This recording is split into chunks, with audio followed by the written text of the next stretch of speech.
It's 3 a.m. The world outside is silent. The clock ticks. But something isn't right. Your mind knows it. In this hour, this thin place, the border between what is real and what is imagined, stretches, frays, disappears. Think about it. Everything you know, everything you've ever loved, the faces, the places, the memories, they exist only inside your mind. And tonight, we ask the question you were never meant to ask. What happens if your mind is wrong? Soft ringing sound, like distant bells. Was that noise real, or did your mind invent it?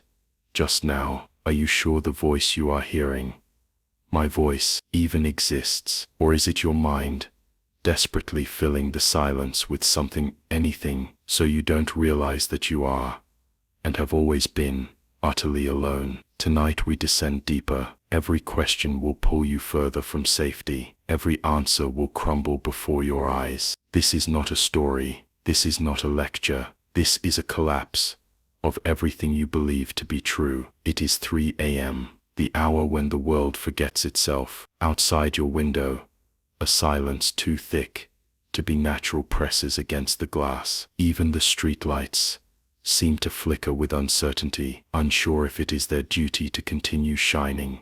In a world that has forgotten to look. Inside your room, the air feels heavier. Every shadow stretches longer than it should. Every creak, every tick of the clock, every brush of air against your skin feels amplified, unnatural. Your heartbeat seems louder now, a steady drum in an empty cathedral. 3 a.m. is not just a time. 3 a.m. is a place. It is a crack between the floorboards of reality, where the rules grow thin, where the mind is no longer bound by the quiet lies it tells itself during the safety of daylight. It is the hour when children's nightmares walk without needing permission, when the questions you buried all day finally claw their way back to the surface. You feel it, don't you? That vague unease, that slithering doubt. You lock your doors at night. You keep the lights on, but you have no lock for the mind. And tonight, your mind has left the door wide open. Come, step into the corridor of doubt. Let us begin. Music fades slightly into an almost heartbeat sound. Slow, dull thudding. Thesha. First, a simple question. How do you know that anything you see is real? You wake up. You feel your bed under you. You see the walls, the windows, the half-open closet door you swear you closed earlier. But where is all of that happening? Your eyes do not show you reality. Your eyes show you electricity, patterns of nerve impulses decoded by a mind that has never once, not even for a single second, touched the outside world directly. You have never seen the real sky. You have only seen your brain's best guess at blue. Thesha. What if the guess is wrong? Thesha. What if your mind, desperate for meaning, fills in gaps, smooths over horrors, hides the cracks in the floorboards of the world? You trust the world because you must, but trust is not knowledge. You trust the ground not to open beneath you. You trust the mirror to show you your own face. But every day, the world flashes its teeth in small ways. Forgotten names, missing keys, words that don't sound right, even though you know they are. Tiny glitches in the simulation you have been building since birth. 3 a.m. does not bring the glitches. 3 a.m. makes you see them. Asterisk. Thesha. You are not the person you think you are. You are a collection of approximations, a house of cards balanced delicately between yesterday's memories and tomorrow's hopes. And memories lie. Science has shown it. Every time you remember a moment, you are not remembering the moment. You are remembering the last time you remembered it. Each memory is a copy of a copy of a copy, fading and blurring, until nothing remains but a comforting story you tell yourself when the dark feels too close. So what if you remembered a life you never lived? What if your first kiss never happened? What if your name itself was given to you by someone who never existed? Would you know? Would you want to know? Pause. Faint sound like distant wind, Some things are better not seen. Some doors once opened can never be closed. But you are already here. You have already heard the first whisper. You cannot unhear it. Tusa. Tonight, we will take a blade to the skin of reality. We will carve through the illusions. We will find what writhes underneath. But first you must understand, you are not safe. You were never safe. The monsters you fear in the night, they are nothing compared to the monster that lives inside your own skull. The mind, the great betrayer, the ultimate deceiver, and it has been lying to you since the very first breath you ever took. The truth is simple. You do not live in reality. You live inside a hallucination, a private silent movie created from photons, vibrations, molecules turned into colors, sounds, emotions, a dream of a dream of a dream, and somewhere deep down, at 3 a.m., you know it. Doubt, a small thing, isn't it? A flicker, a ripple, a tiny crack running across the smooth glass of certainty. At first, you barely notice it. You brush it aside, the way you wipe mist from a mirror. The cracks are never content to stay small. They grow. We will peel it wider, inch by inch, until the mirror shatters in your hands, until you can no longer recognize the face staring back at you. Because once doubt enters, nothing is safe. You are sitting here, listening to my voice. You can hear me. You trust that the sound you hear means there is a voice on the other side, somewhere beyond the darkness. But why? Sound is nothing but vibrations in the air, tiny waves, invisible and intangible, brushing against the hair inside your ears. Your mind takes those meaningless shudders of air and builds a world around them. You do not hear reality. You hear your mind's hallucination of reality. So tell me, how do you know you are hearing me at all? Maybe there is no voice. Maybe you are alone, and your brain, starved for company, fabricates these words, these ideas, this presence, out of the yawning blackness around you. Maybe you are speaking to yourself right now, and have been all along. The philosophers called it skepticism. That word is too gentle, too academic. What you feel creeping into your bones now, that isn't skepticism, that is terror. You believe in your senses, you believe in touch, you believe that if you reach out and place your hand against a wall, it is solid. But did you know, scientifically, you never truly touch anything. The atoms of your fingers and the atoms of the wall repel each other with invisible electromagnetic forces. There is no real contact, only an illusion of pressure. Even your sense of touch is a dream. Touch, sight, sound, smell, taste, all of it, processed, distorted, edited, stitched together into a plausible hallucination. Your brain calls the world. Every moment you live inside a simulation. You build for yourself, second by second. You have never touched reality. You have only touched the inside of your own mind. Some call this the brain in a vat. Imagine, you are nothing but a brain, floating in fluid, connected to wires. Scientists, or perhaps something more alien, feed you electrical signals. They simulate everything, your body, your senses, your memories, and you believe it all, because belief requires no evidence, only habit. Now, let us go deeper. What about memory? Touch. You trust your memories, your first love, the scent of your childhood home, the pain of losing someone you cared for. But science again whispers a darker truth. Memory is not a recording. Memory is a story, a reconstruction. Each time you remember, you do not retrieve the event, you recreate it, colored by your hopes, fears, and the lies you tell yourself to survive. And each recreation is less faithful than the last. Touch. You could have lived 1,000 lives. You could have lived none at all. You do not remember reality. You remember the dream your mind painted for you. Touch. So now, tell me again, who are you? Touch. Are you the sum of your senses, the child of memories, or are you nothing but a whisper lost in the static between neurons?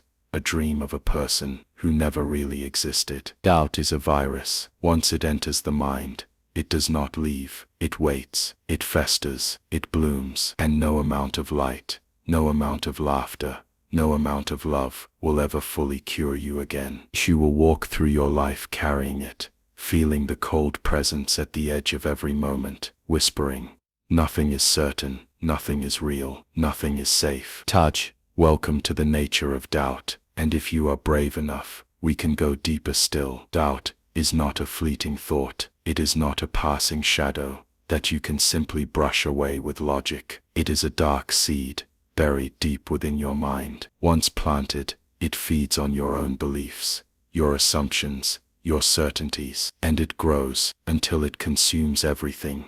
Touch, what if nothing you've ever experienced is real? Touch, what if the world you know, the one you see, hear, taste, touch, is only an illusion, carefully constructed to keep you comfortable? Touch, what if you see, feel, and hear is processed in your mind? Your eyes do not show you the truth. They only send signals, electrical pulses traveling through nerves, interpreted by a brain that has never touched the outside world. So, tell me, how do you know the outside world even exists? Asterisk, the sounds you hear, the click of your tongue, the rustle of the air, are they real? Or are they merely your brain's desperate attempt to convince you that anything that's happening is happening? What if I told you, you are not experiencing this moment? Touch, what if you're only remembering this moment? Touch, what if your memories, even now, are shaping your perception of reality, without you even realizing it? Touch, the thing you think you know so well, is not fixed. It is a fluid thing. You think you remember your first kiss, your first taste of freedom. What if those memories are nothing more than convenient fabrications, designed to make sense of a world that has no inherent meaning? You have been living in a house of mirrors, where everything you see has been distorted by your mind's own biases. Every memory you cling to, every belief you hold, is nothing but a reflection. Touch, Yach, so, tell me, what do you know for sure? What if you know you exist, right? After all, you're reading this, hearing this, thinking these thoughts, you must be real. Asterisk, doubt, but what if that too is a lie? Descartes once said, "I think therefore I am." Touch, what if the very thoughts you are having right now are being fed to you by some unknown force? Touch, what if you are a puppet, dancing on strings of someone else's making? Touch, you believe in your thoughts. Touch, but why? Why do you trust them? You are your own greatest deceiver.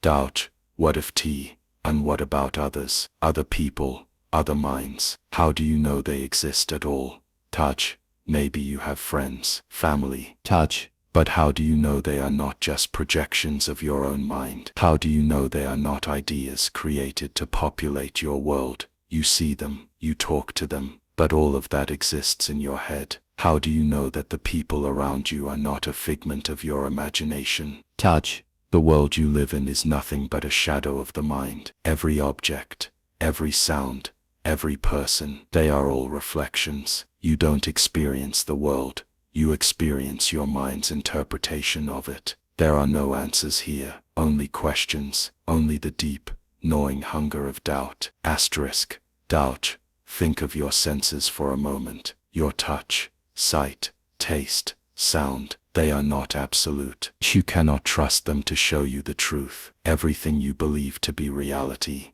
is merely a construction, a model your brain builds from incomplete information. You perceive time as a steady, linear flow. Touch, but that too is a trick. Touch, the present is always just out of reach, a fleeting moment that exists only in your mind. Touch, the vastness you see around you, the room you sit in, the stars you gaze at, the world you believe you occupy, is nothing but a fragment of your mind's model. Touch, space is not what you think it is. There is no space out there. There is only what your mind creates, a projection, a map, drawn by the imagination. Touch, you do not know the truth. You cannot know the truth. The only truth is that your mind will never allow you to see the truth. Touch, the the world you see. Touch, touch, yaj. What is real? Touch, the world you see. And if nothing is real, what does that make you? It's easy to think you know the world, to believe the people around you are real. After all,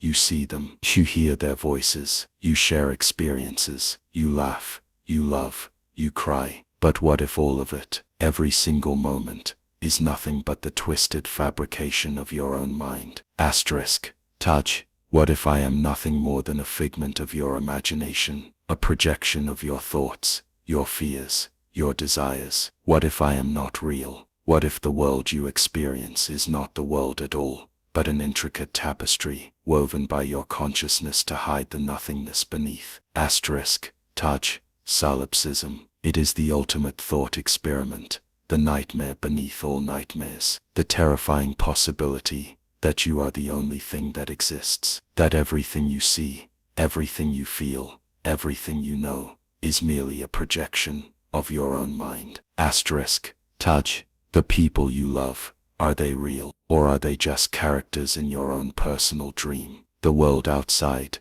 the trees, the sky, the moon, are they truly there, or are they just images you've created, echoes that swirl around you, in a vast, empty cosmos of your own making? Asterisk. Touch. You feel them, you touch them, you interact with them. Touch. But how do you know that anything beyond yourself exists? How do you know that this conversation, this moment, isn't just a manifestation of your own mind's need to confirm its own existence? Asterisk. The sound of wind howling, growing stronger, as if the very air around you is becoming more chaotic. Touch. What if you are not sitting here, listening to me speak? Touch. What if all of this, the very concept of you, is nothing more than a fleeting thought, a whisper, passing through the empty void of the universe?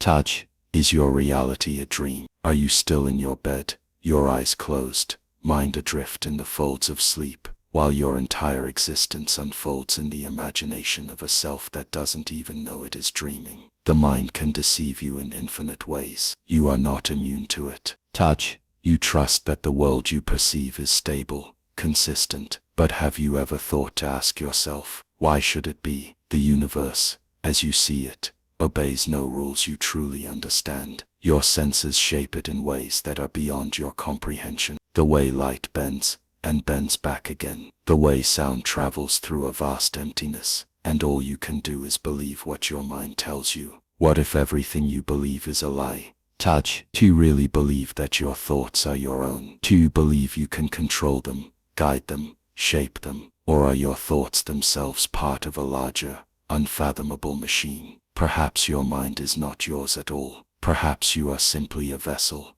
a receiver, taking in thoughts and sensations from somewhere outside of you. Asterisk. Touch. In what of others? If you are the only mind that exists, then what are these voices, these bodies, these faces you encounter every day? What are they if not reflections of you, projections of your own mind, playing out a drama in a world that you alone create? Asterisk. Touch. What if those around you are not real people at all, but mere shadows cast by your mind's longing for company? Perhaps your friend, your lover, your family, they are but mirages, simulated beings, that exist only to confirm the illusion of reality. Asterisk. Touch. And if they are figments of your mind, does that make your love for them real? Is the pain of loss, the loneliness you feel when they are gone, real? Or is it just another mirage, a trick your mind plays to make you believe that the world, that life, has meaning? Asterisk.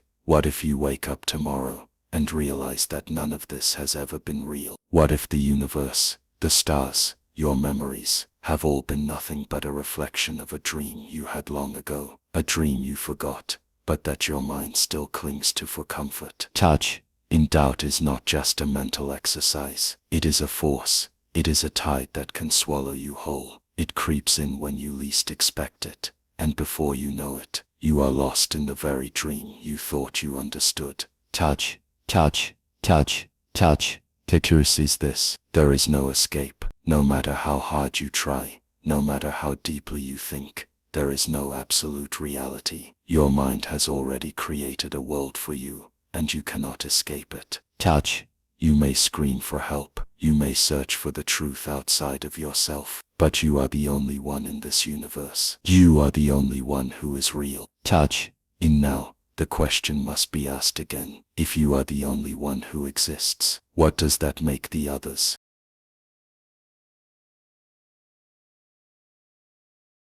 The nature of doubt. A philosophical exploration. The genesis of doubt. In the quiet moments between certainties, doubt emerges, not as weakness, but as wisdom's first breath. To doubt is human. It is the mind questioning its own conclusions, the spirit challenging its own convictions. It is both our burden and our gift, a necessary discomfort that keeps us honest with ourselves and with the world. Consider the arrogance of absolute certainty. Those who never doubt are those who never truly think. They mistake the comfort of conviction for the rigor of truth. The most dangerous people in history were not those plagued by doubt, but those immune to it, those who moved through the world with the terrible serenity of the utterly convinced. Doubt is not indecision. It is not weakness. Rather, it is the courage to hold two opposing thoughts in perfect tension, to resist the mind's constant urge to resolve complexity into simplicity. To doubt is to acknowledge the limits of our perception, the boundaries of our understanding. When Descartes said, "I think, therefore I am," he arrived at this foundation only after methodically doubting everything else. Doubt was not his enemy, but his instrument, the chisel with which he carved away assumption to reveal what could be known with certainty. We fear doubt because it feels like falling. The ground of our beliefs gives way beneath us, and we tumble through uncertainty. But perhaps we should reimagine this metaphor. Perhaps doubt is not falling, but flying, the necessary surrender of solid ground that allows us to move through greater expanses of understanding. The etymology of doubt reveals its dual nature. From the Latin dubitar, it shares roots with dubere, meaning two. To doubt is to be of two minds, to exist in a state of multiplicity rather than singularity. This duality has been viewed throughout history as both a curse and a blessing, the mark of a mind divided against itself, yet also the prerequisite for discernment and wisdom. Doubt emerges in the earliest stages of human development. Watch a child encounter a new phenomenon. Their first response is often cautious investigation rather than immediate acceptance. This instinctive doubt serves as protection, allowing the assessment of potential threats before engagement. Yet, as socialization progresses, many cultural systems work to suppress this natural skepticism, prioritizing conformity and shared belief over individual questioning. The genesis of doubt in human consciousness represents perhaps our most distinctive evolutionary adaptation. While other species operate primarily through instinct and learned behaviors, humans possess the capacity to question not only external reality, but the very mechanisms of our own thought. We can doubt our perceptions, our memories, our reasoning, and even the value of doubt itself. This metacognitive recursion, the ability to think about our thinking, creates the conditions for doubt's emergence and establishes the foundation for all philosophical inquiry. Philosophical traditions of doubt. The history of philosophy can be read as a chronicle of methodical doubt. From Socrates' relentless questioning to the skeptic's suspension of judgment, from Descartes' methodical doubt to Kant's critiques of reason's limits, philosophers have employed doubt as their primary instrument.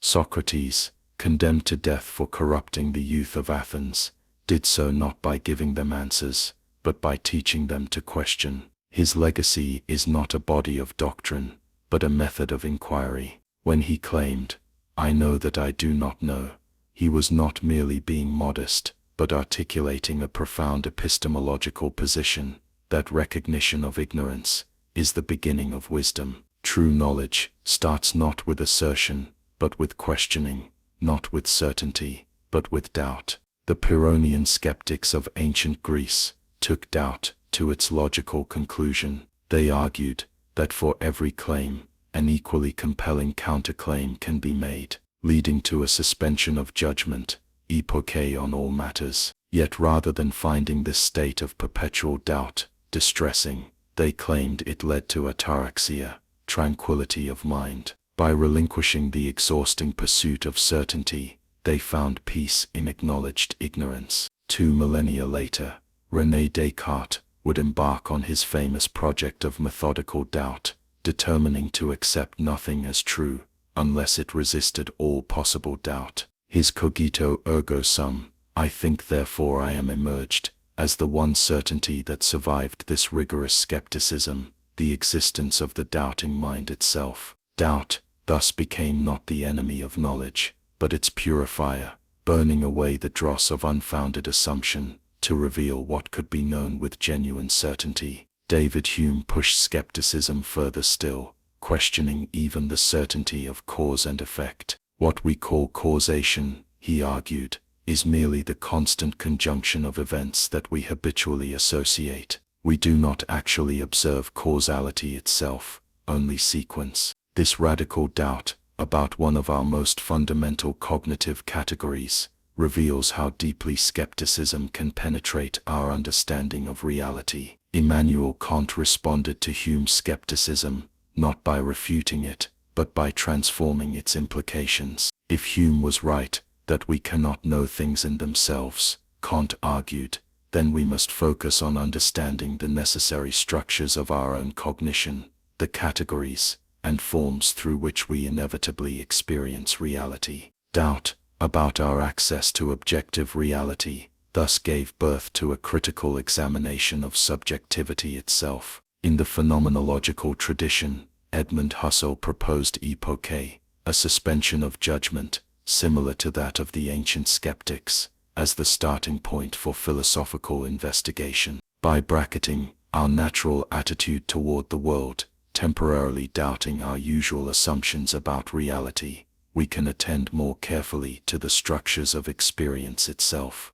Doubt thus serves not to undermine knowledge, but to redirect attention to how knowledge is constituted. Friedrich Nietzsche took doubt in another direction, questioning not just what we know but the value of knowledge itself. His genealogical method involved doubting the origin stories we tell about our most cherished values, revealing their contingent, and often unsavory, histories. Doubt, for Nietzsche, is not just epistemological but ethical, challenging the comforting narratives that justify our moral judgments and social arrangements. In the 20th century, Ludwig Wittgenstein demonstrated how philosophical problems often arise from misunderstandings of language. His method involved casting doubt on the questions themselves, showing how conceptual confusion, rather than lack of information, generates many seemingly profound philosophical puzzles. Sometimes the proper response to a question is not to answer it, but to doubt its coherence. The feminist philosophers of the late 20th century employed what they called a hermeneutics of suspicion, doubting claims to objectivity and universality that masked male perspectives as neutral. Their skepticism revealed how power shapes knowledge, how seemingly objective descriptions often smuggle in normative assumptions, and how the questions we ask reflect the interests of those doing the asking. Contemporary philosophers continue this tradition, with figures like Peter Singer doubting our moral intuitions about the proper scope of ethical concern, and Nick Bostrom questioning our confidence in humanity's continued existence. Each generation finds new domains for doubt, new certainties to challenge, new assumptions to examine. What links these diverse philosophical traditions is their recognition that doubt is not an obstacle to wisdom, but its prerequisite. The philosopher does not seek to eliminate doubt, but to cultivate it, to refine it, to direct it toward those beliefs most in need of examination. Philosophy teaches us not what to think, but how to think, and central to this how is the capacity for targeted, disciplined doubt. The anatomy of doubt, Doubt is not monolithic. It manifests in various forms, each with its own character and consequences. Understanding these distinctions allows us to cultivate beneficial forms of doubt, while recognizing when doubt becomes pathological. Intellectual doubt questions the adequacy of our knowledge and the validity of our beliefs. This form of doubt drives scientific inquiry, philosophical investigation, and intellectual growth generally. It asks, how do I know this is true? What evidence supports this conclusion? What alternative explanations might account for these observations? Intellectual doubt is methodical, targeted, and motivated by a genuine desire to understand. Moral doubt questions the rightness of our actions and the validity of our ethical principles. It asks, is this truly the right thing to do? What values am I prioritizing, and should I prioritize them? What moral considerations might I be overlooking? Moral doubt reflects our recognition that ethical judgments are complex and consequential, involving competing values and unclear outcomes. Existential doubt questions the meaning and purpose of existence itself. It asks, what makes life worth living? How should I face my finitude? What obligations do I have to others in this shared human project? Existential doubt emerges from our unique awareness of our own mortality and our capacity to question the value of our projects and commitments. Self-doubt questions our own capabilities, worth, and authenticity. It asks, am I competent to face this challenge? Do I deserve the position I occupy? Am I being true to myself and my values? Self-doubt can be both protective, preventing overconfidence and hubris, and paralyzing, inhibiting action, even when action is needed. Social doubt questions the norms, institutions, and authorities that structure our collective life. It asks, are our social arrangements just? Do our institutions serve their stated purposes? Do those in power deserve their authority? Social doubt is essential for political progress, but can, when excessive, erode the trust necessary for social cooperation. Spiritual doubt questions our religious or metaphysical commitments. It asks, is there a divine reality? Do my spiritual practices connect me to something beyond myself? Is there purpose built into the universe, or must we create meaning ourselves? Spiritual doubt can deepen faith by challenging facile certainties, but it can also lead to profound crises of meaning. Each form of doubt has a proper domain and proper limits. Intellectual doubt becomes pathological when it devolves into radical skepticism that prevents any commitment to action. Moral doubt becomes paralytic when it prevents ethical judgment entirely rather than refining it. Self-doubt becomes destructive when it manifests as self-loathing rather than humble self-assessment. Doubt exists on a spectrum. At one extreme is credulity, the uncritical acceptance of claims without adequate evidence. At the other extreme is cynicism, the reflexive rejection of claims regardless of evidence. Healthy doubt lies between these extremes, proportioning belief to evidence, while remaining open to revision. The structure of doubt reveals important aspects of human cognition. Doubt requires representation, the ability to entertain a proposition without accepting it.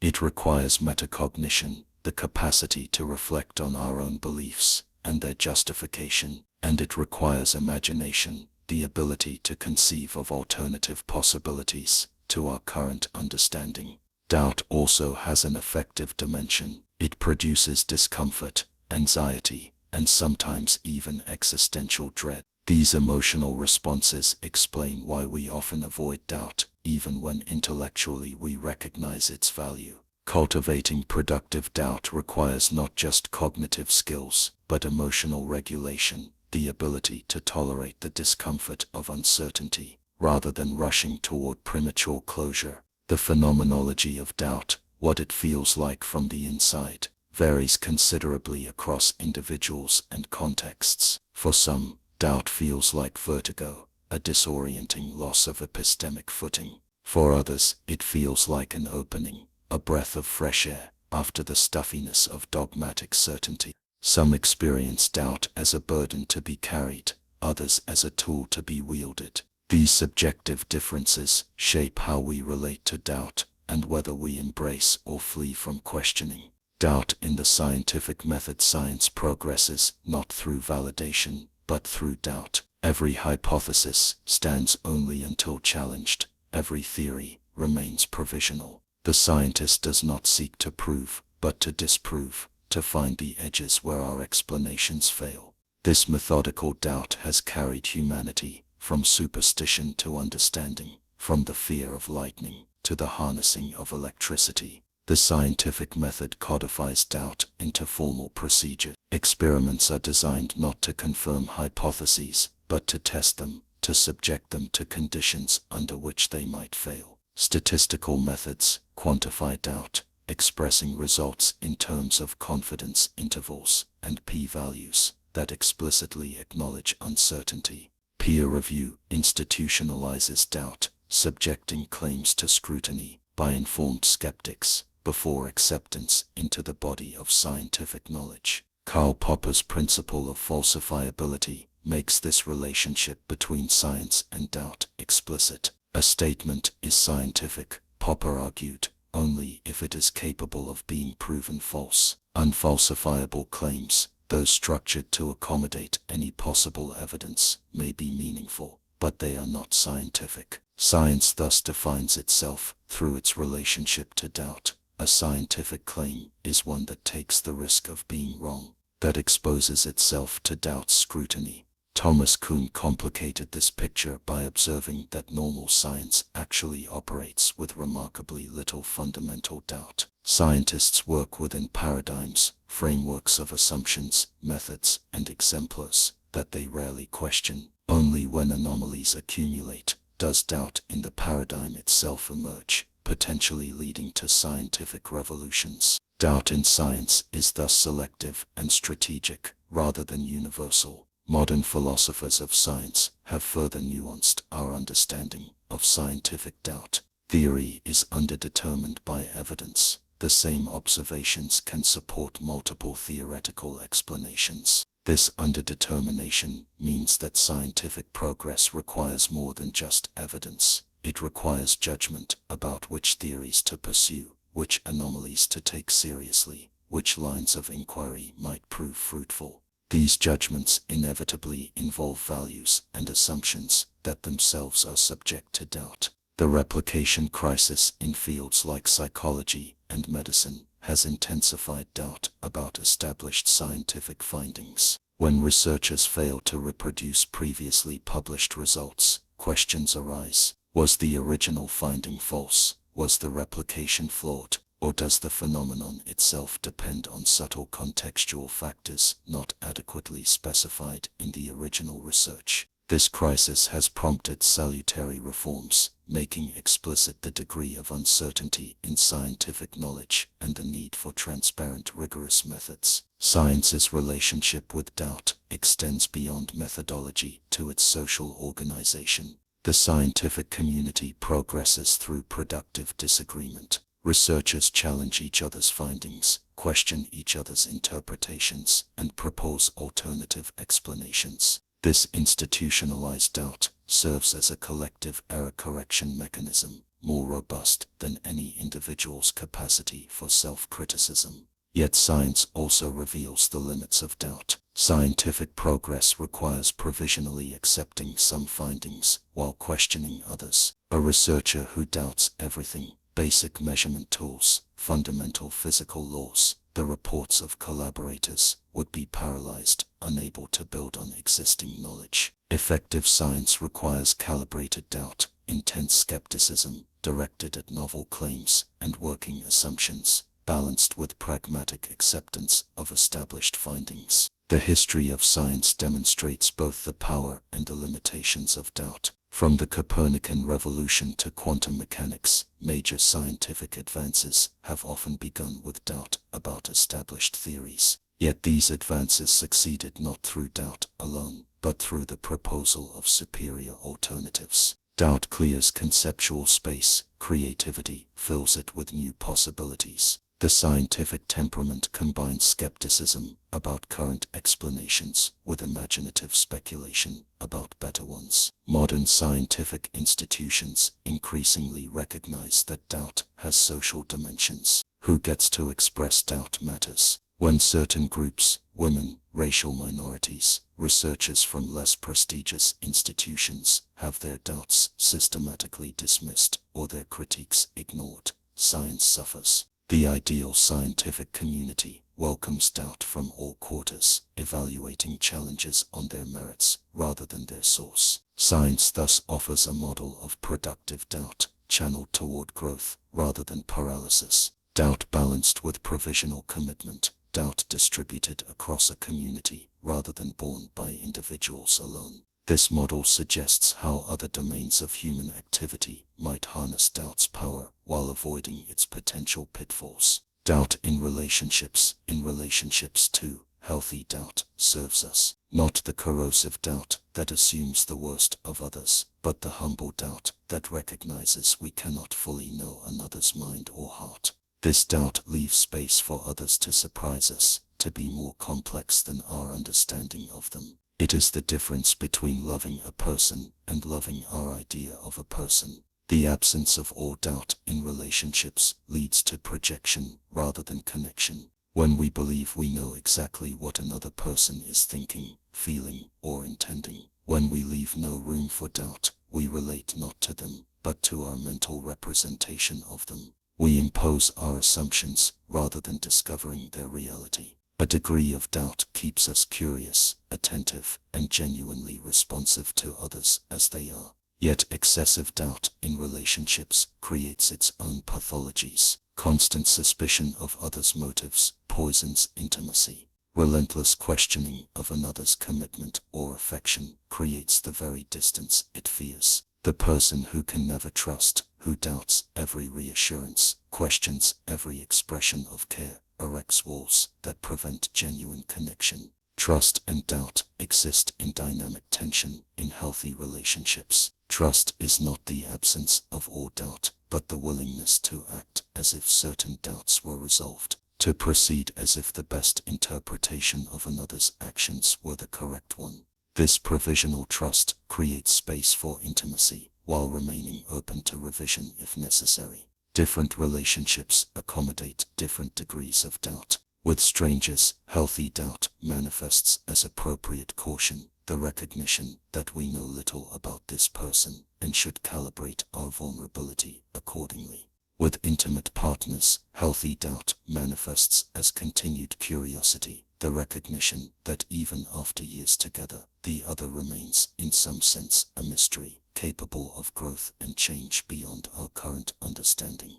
Doubt in relationships extends beyond doubt in others to doubting ourselves, our perceptions, interpretations, and reactions. The person who can say, "Perhaps I misunderstood," or "Maybe my reaction says more about me than about them," introduces productive doubt into interpersonal dynamics. This self-doubt creates space for repair when relationships rupture. Cultural variations in the role of doubt in relationships are significant. Some cultures emphasize certainty and clear expectations in relationships, while others normalize greater ambiguity and negotiated understanding.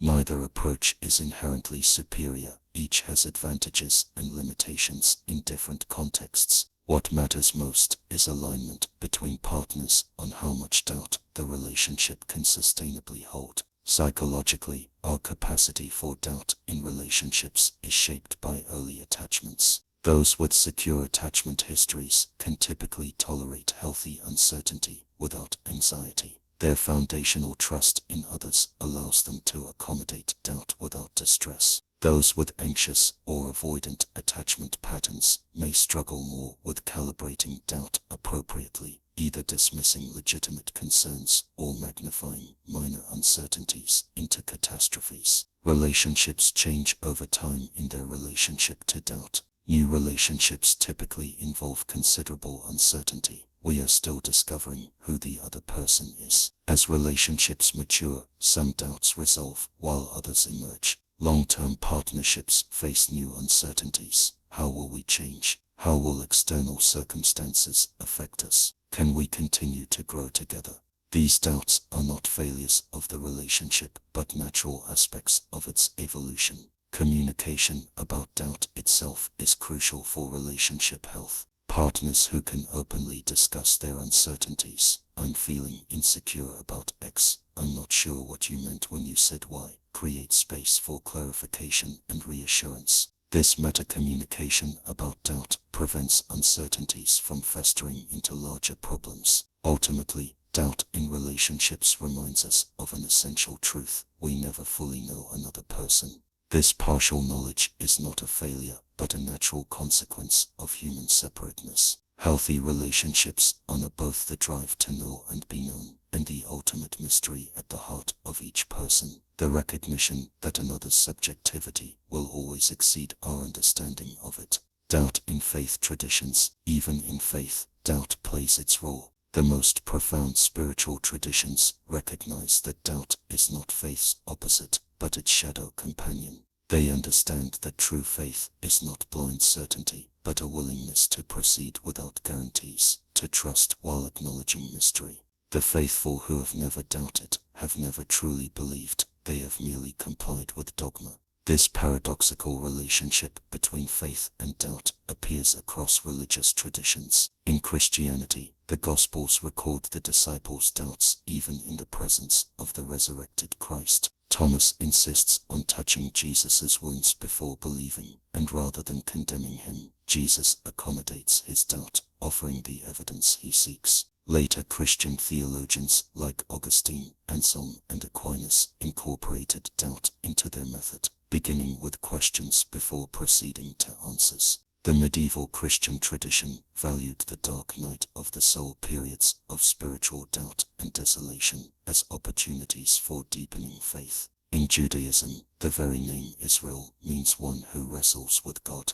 The Hebrew Bible records numerous instances of challenging divine authority. Abraham bargaining over Sodom and Gomorrah, Job questioning divine justice, the psalmists crying out in doubt of God's presence. This tradition of questioning continues in Rabbinic Judaism, where argument and multiple interpretations are valued rather than suppressed. Faith exists not in opposition to doubt, but in dialogue with it. Islam contains similar currents, despite popular misconceptions. The Sufi tradition in particular emphasizes that true faith emerges through questioning. As the 13th century Persian poet Rumi wrote, "Sell your cleverness and buy bewilderment. Cleverness is mere opinion, bewilderment is intuition." This bewilderment, a form of productive doubt, creates space for direct experience of the divine beyond dogmatic formulations. Buddhist philosophy institutionalizes doubt as a spiritual practice. The Buddha himself reportedly encouraged followers not to accept his teachings on authority, but to test them through experience. Zen Buddhism employs koans, paradoxical questions or statements that deliberately provoke doubt, to move practitioners beyond conceptual thinking to direct realization. The point is not to resolve doubt, but to use it as a vehicle for awakening. Hindu traditions similarly recognize doubt's spiritual value. The Upanishads record dialogues where teachers respond to students' doubts, not by dismissing them, but by engaging them deeply. The concept of neti, siho, not this, not that, employs systematic doubt about specific formulations of ultimate reality, to point toward what exceeds all formulations. Doubt serves not to undermine faith, but to prevent it from calcifying into mere ideology. Even seemingly dogmatic religious institutions have historically incorporated doubt. The Catholic tradition of the devil's advocate in canonization proceedings institutionalized doubt, requiring someone to argue against a candidate's sainthood.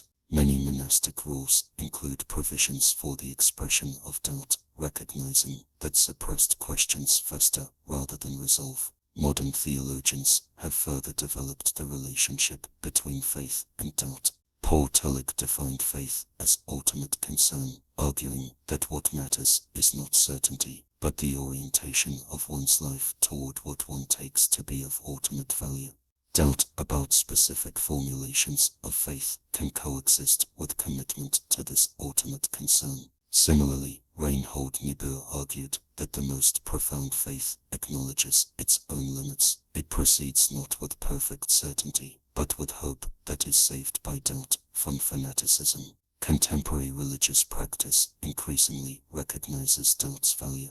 Many faith communities now explicitly welcome questioners, creating space for exploring uncertainty rather than demanding unquestioning acceptance. Religious education increasingly emphasizes critical engagement with tradition rather than mere transmission of doctrine. These developments reflect recognition that genuine faith flourishes not in doubt's absence, but in healthy relationship with it. What distinguishes religious doubt from mere skepticism is its orientation. Religious doubt questions not to reject, but to deepen, not to abandon faith, but to purify it of simplistic formulations. It seeks not the elimination of uncertainty, but a more mature relationship with it. What theologian Richard Rohr calls living in the liminal space, the threshold between knowing and not knowing, where genuine spiritual growth occurs. The psychology of doubt. When we deny doubt its place, it does not disappear,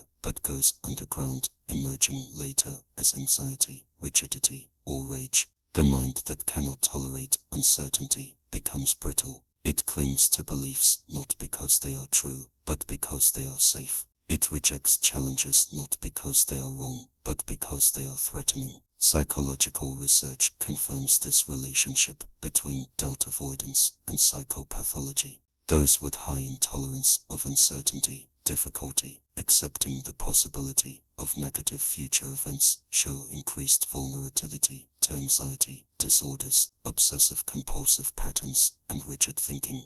Their attempt to eliminate doubt creates the very distress they seek to avoid. Developmental psychology reveals how our relationship with doubt evolves over the lifespan. Young children typically exhibit less tolerance for ambiguity, preferring clear categories and simple explanations. Adolescence brings increased cognitive complexity and often a period of questioning previously accepted authorities. Mature adulthood ideally brings what developmental psychologists call integrative complexity, the capacity to hold multiple perspectives simultaneously and tolerate the resulting uncertainty. Our capacity to tolerate doubt varies significantly across individuals, influenced by both genetic predispositions and environmental experiences. Some people naturally tolerate ambiguity better than others, a trait psychologists call openness to experience. Early childhood experiences of security versus chaos also shape our relationship with uncertainty. Those whose early environments were unpredictable often develop heightened sensitivity to potential threats, making doubt more threatening. Cultural factors powerfully influence our relationship with doubt. Some cultures value certainty, clear answers, and confidence, while others place greater emphasis on nuance, multiple perspectives, and acknowledged limitations. Research on uncertainty avoidance as a cultural dimension shows significant variation in how different societies relate to ambiguity, with consequences for everything from business practices to political institutions. The neuropsychology of doubt reveals interesting patterns. The anterior cingulate cortex activates when we experience cognitive conflict, when competing interpretations or response options create uncertainty about how to proceed. Those with damage to this brain region often show decreased sensitivity to errors and contradictions. The neurotransmitter dopamine also plays a role, with dopamine dysregulation linked to both excessive doubt as in OCD and insufficient doubt as in substance addiction. Dreams versus reality. There is no sharp line that divides the waking world from the dream world. The boundary is fluid. It shifts, bends, disappears completely. Maverinos. You close your eyes. You drift into sleep. Your mind creates worlds, vast landscapes full of people and places that seem so real, so vivid, But when you wake, you are told that it was all a dream. But who tells you that? Asterisk. How do you know that the world you woke up to, the room, the bed, the sound of your breath, is any more real than the dream you just left behind? You see, the mind is a master illusionist. It takes fragments of memories, desires, fears, and combines them into a story. But what if that's what this world is? What if this moment, this reality, is just another dream? A narrative your mind has constructed to make sense of the emptiness. You can't prove that what you experience is real. All you have is the perception of it. The same perception that guides your dreams. Thus, remember the last time you dreamt. You were somewhere, maybe in a familiar place, or somewhere entirely strange. You interacted with people, things, ideas, but the strangest part was that, in the dream, it all seemed so real. Your senses were just as alive. You felt the heat of the sun on your skin, the coolness of the breeze in your hair. You felt emotions, fear, joy, confusion. Thus, and you woke up, and you told yourself, that was just a dream. But what makes you so certain that the dream was unreal? What if this is the dream, and when you wake up, you will find that this too was just another fragment of your mind? Thus, the philosopher René Descartes said, I think, therefore I am. But I ask you, what if the thoughts you are having right now are no different than the thoughts you have in your dreams? In a dream, your mind tells you that you are somewhere, in a place, at a time. It gives you a sense of certainty that you are awake, that you are experiencing reality. But what if that feeling is the same as the one you feel in this very moment? The more you question it, the more unstable the ground beneath you becomes. Is this real, or are you simply trapped in another dream? A dream of being awake. Thus, have you ever had a dream so vivid, so intense, that when you woke up, you could not shake the feeling that it was real? But what if it was real? What if dreams and reality are not opposites, but different states of the same mind? What if you are still dreaming right now? What if this waking world is just another dream, one that is far more elaborate, far more persistent than the ones you have at night? If you cannot trust your senses to tell you the difference between dreams and reality, then how can you trust anything? How can you trust the world you live in, when you cannot even trust the way your own mind presents it to you? Maybe you are still asleep. Maybe you've been asleep this entire time. The world is just a projection of your mind's most deeply held fears, hopes, and memories. A dissonant chord rings out, causing the space to feel more fragmented, like reality is beginning to unravel. It is said that in the dream world anything can happen. The impossible becomes possible. But what if the real world works the same way? What if this world too is an absurd dream, in which you are the only constant, and everything else exists only as an extension of your own mind? Perhaps you are the dreamer, and the dream itself, and every time you question reality, you begin to peel back the layers of the illusion, uncovering that there is nothing beneath the surface. Thus, have you ever met someone who said, this is all a dream? Someone who saw through the veil of illusion. They are the ones who are closest to the truth, but even they cannot escape. What if we are all trapped in a dream? What if every life, every existence, every moment is nothing but a fleeting thought in the mind of the dreamer? And now, as you stand here, or perhaps you sit, or perhaps you lay still, can you truly tell if you are awake? Can you tell if you are living a life, or simply dreaming one? What if the only truth is this, that nothing is true, that everything is a dream, and in that dream, we are the creators of our own reality? It's said that we spend nearly a third of our lives in dreams, and what happens in those dreams? We live lives, we experience joy, we experience pain, we fear, we laugh, we cry, but when we wake, we are told, that was just a dream. But when does the dream end? How do you know this is not the dream?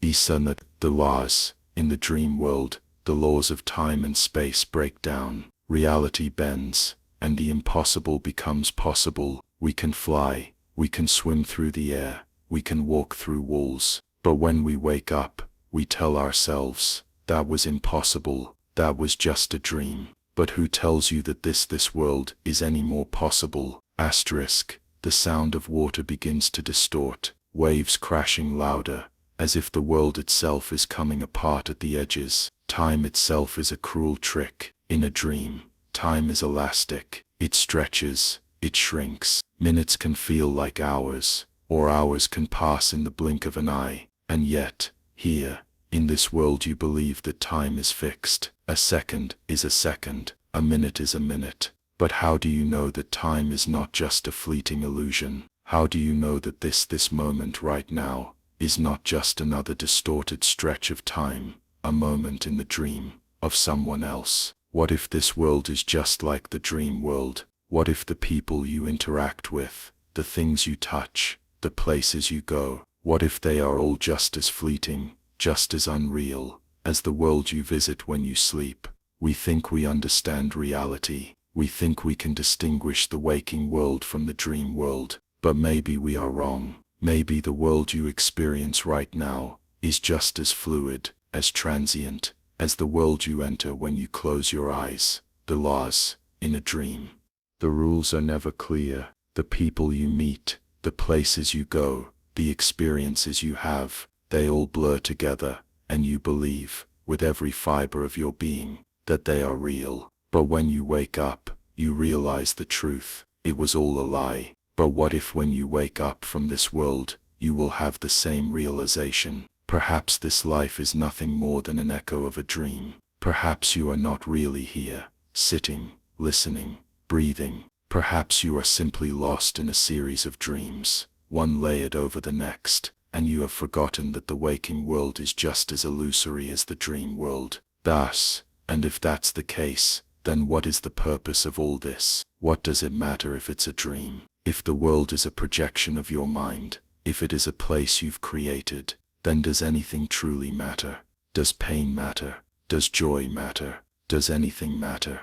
Perhaps the only way to break free is to realize this one truth. You are both the dreamer and the dream. You are both the creator and the creation. And as long as you remain within this endless loop, this dream that you believe is real, you will never escape. Thus, every time you wake, you only slip deeper into the dream. Every time you sleep, you enter another layer of the illusion. There is no out, there is no escape. The dream is eternal, and you are caught within its web. Asterisk. And so you live, forever lost in a cycle of waking and sleeping, of dreaming and waking, never knowing for sure which is which, never knowing if this world, this life, is anything more than a fleeting thought in the mind of a dreamer.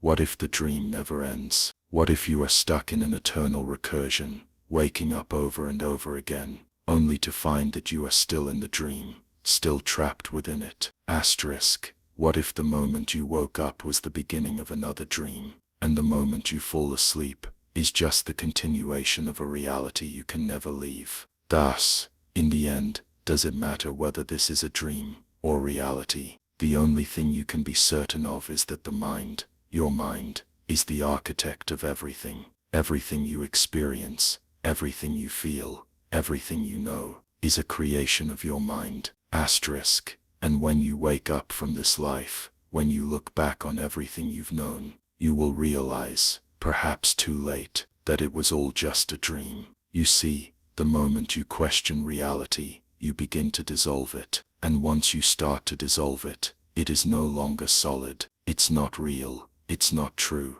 It is just a thought. Thus, consider this. You wake up from a dream, and at first everything feels so real. The warmth of the bed, the sounds of your environment, the subtle feel of the world around you. And yet, you question it. You ask yourself, was that a dream, or was this the dream? A slow, eerie hum begins to distort into an echo, as if you're inside an empty, vast space, alone and questioning. What if this world, this life, is a projection, a fleeting illusion made up of images, sounds, and sensations that your mind has created to distract you from the fact that you're dreaming? What if we never actually wake up? What if waking up is just a phase in the dream? A moment where your mind shifts the scenery, creates new rules, new limitations, only to hide the truth from you.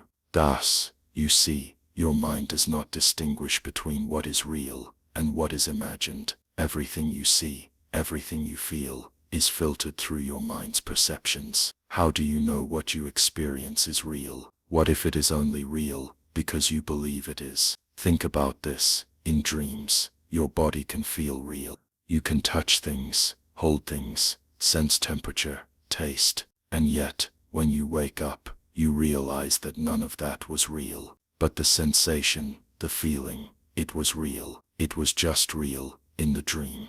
But then what makes this world any different? If your senses are the same, if your body feels the same, what separates this from a dream? Perhaps reality itself is the most elaborate dream your mind has ever crafted. You think you are awake, but maybe you are simply dreaming that you are awake. You think you can trust your senses, but they are the same senses that deceive you in the deepest, most bizarre dreams. Time, space, people, places, objects, they all exist in your mind. They are concepts, constructs that your brain has created to make sense of the chaos. But what happens when those constructs crumble? What if right now, you are living within a layer of reality, and at any moment, it could be shattered? What if you could peel back the surface of this world, and reveal the infinite layers beneath? And here is the most terrifying thought of all. You cannot escape it. You cannot wake up from this. Because what if you are already awake? What if you've been awake this whole time? What if when you go to sleep at night, it is the only time you're truly free from the mind's grasp? What if in your dreams, you are free from the constraints of this world? What if sleep is the only time when you actually live, and this life, this waking world, is the dream? What if the only way to truly wake up is to cease trying? What if in that moment, the dream dissolves, and the truth is revealed? What is the truth? Maybe the truth is that the dream, the world, the life you know, is all one thing. An infinite cycle, an endless loop, where you are the creator, the dreamer, the prisoner, and the dream itself. And when you wake up, you only slip deeper into the dream. You are trapped in a loop, a cycle that never ends. Every time you wake up, you return to the beginning. Every time you fall asleep, you enter the next layer. The more you try to break free, the deeper you go. The more you search for an escape, the more the world becomes your prison. Thus, and yet, there is no escape. There is no way out, because you are not dreaming of this world. You are living in it. And perhaps the most disturbing realization of all is this: you are the dreamer, and the dream never ends. You might think that the dream ends when you wake up, but does it really? What if the dream continues, just beneath the surface, always there, lingering? Consider this: you wake up from a dream, and you feel it slipping away, the memory fading, but your mind holds on to fragments. You try to make sense of it, to understand it, but it's like trying to hold smoke in your hands. The harder you try, the faster it slips through your fingers. What if, like the dream, you are fading too? What if the life you think you're living is nothing more than an illusion, a fading thought, slipping out of existence as you try to grasp it? Perhaps you are already fading. Perhaps you never truly existed. Perhaps you are just a fragment of someone else's dream. Thus, in a dream, you are everything and nothing. You are the observer, the participant, the creator. Everything around you is you. And when you wake up, you say, that was just a dream. But how do you know? How do you know you aren't still dreaming? Maybe this is it. Maybe this is the waking world, the one you think is real. But in the end, there's no way to know, no way to prove it. You might say, I think therefore I am. But how do you know the high is real? How do you know the high is not just a projection, a thought drifting through the vast emptiness of existence? And yet, you continue to live, to believe in the reality that surrounds you. You continue to believe in the world, in the people, in the things you can touch, feel, experience. But maybe it's all just a series of fleeting moments, a brief flicker in the vast dark void of consciousness. What if every time you try to grasp reality, to hold on to it, you are simply grasping at nothing? What if the truth is that you can never truly wake up, that you are trapped in an endless cycle of dreams, living in the dream of someone, somewhere, who will never let you go? Thus, you want answers. You want to know what is real.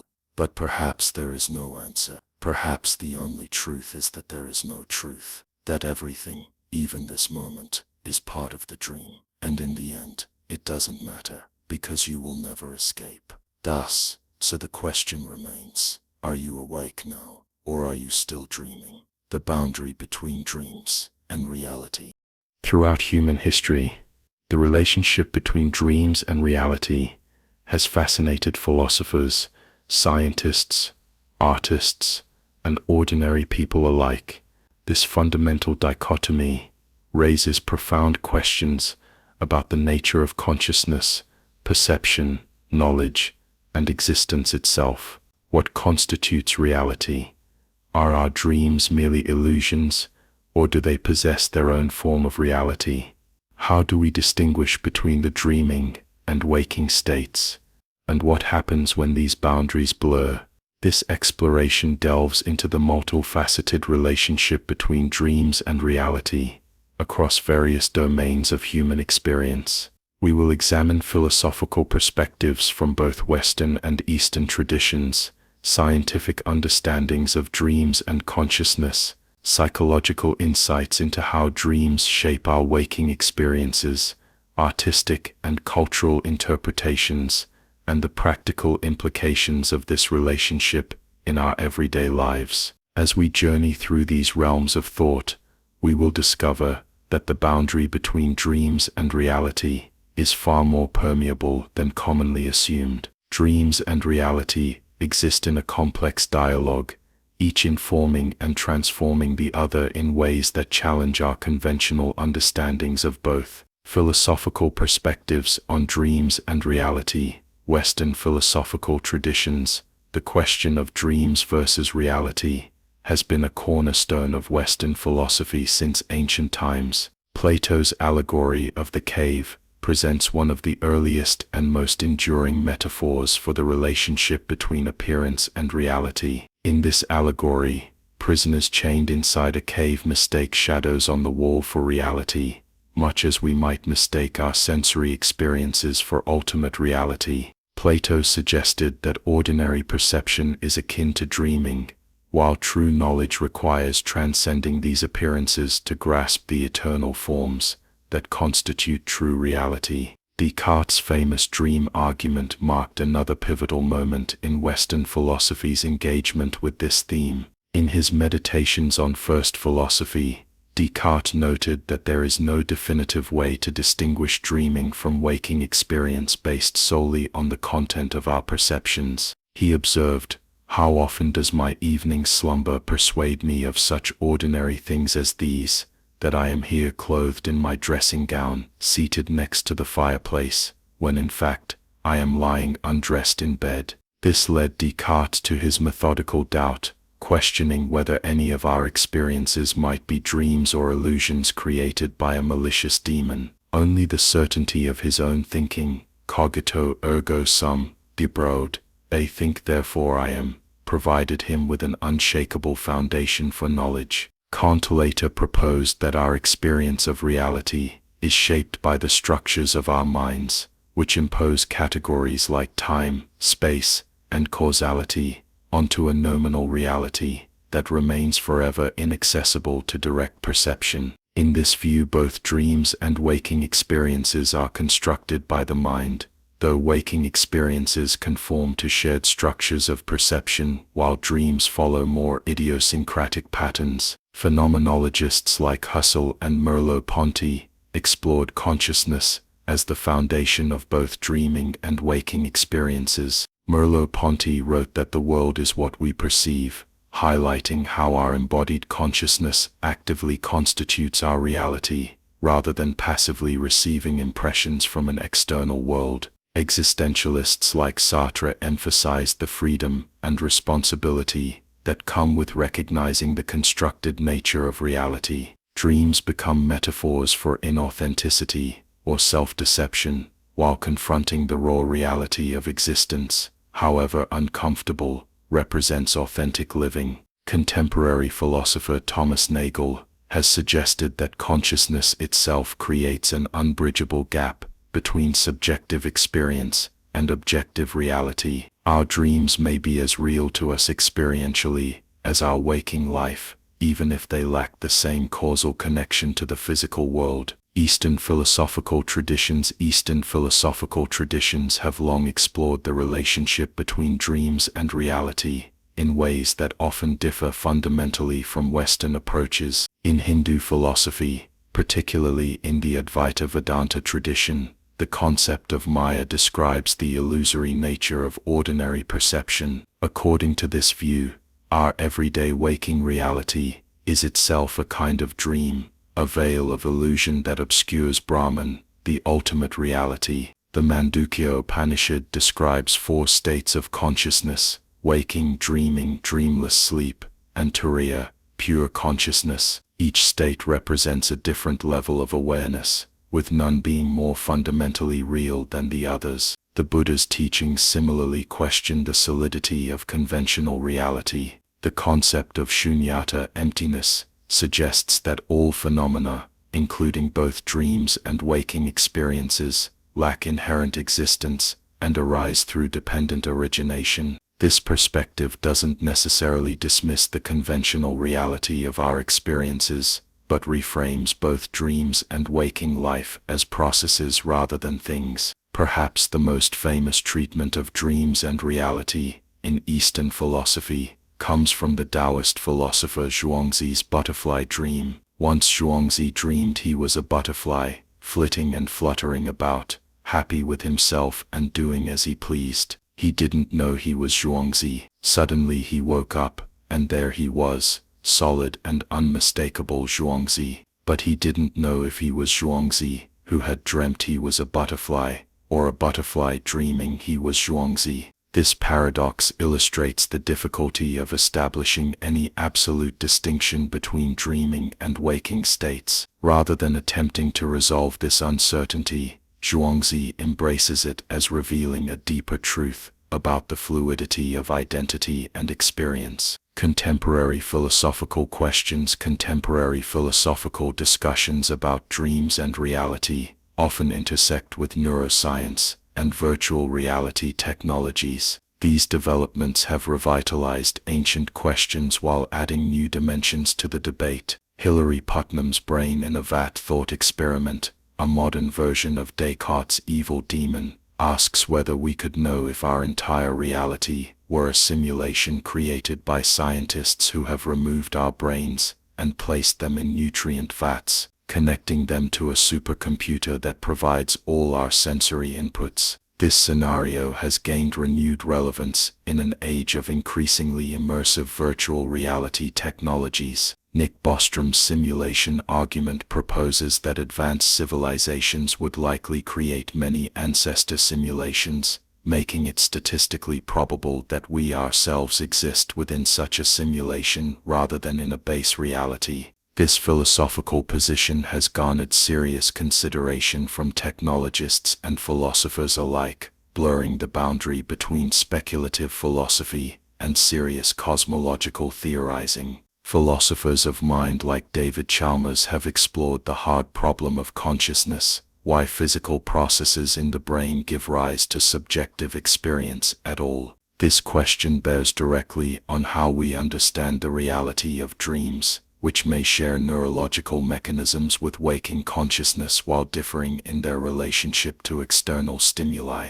The philosophy of perception continues to debate whether our perceptions provide direct access to reality, or are always mediated representations. Naive realism holds that we directly perceive external objects, while representative realism maintains that we perceive mental representations of those objects. Dreams complicate this picture as they involve representations with no corresponding external objects, yet can be experientially indistinguishable from waking perceptions. Scientific understandings of dreams and reality. The neuroscience of dreaming. Modern neuroscience has transformed our understanding of dreams from mysterious visitations to neurobiological phenomena that can be studied empirically. This scientific perspective provides insight into the relationship between dreams and reality. At the level of brain function, dreams primarily occur during rapid eye movement, REM sleep,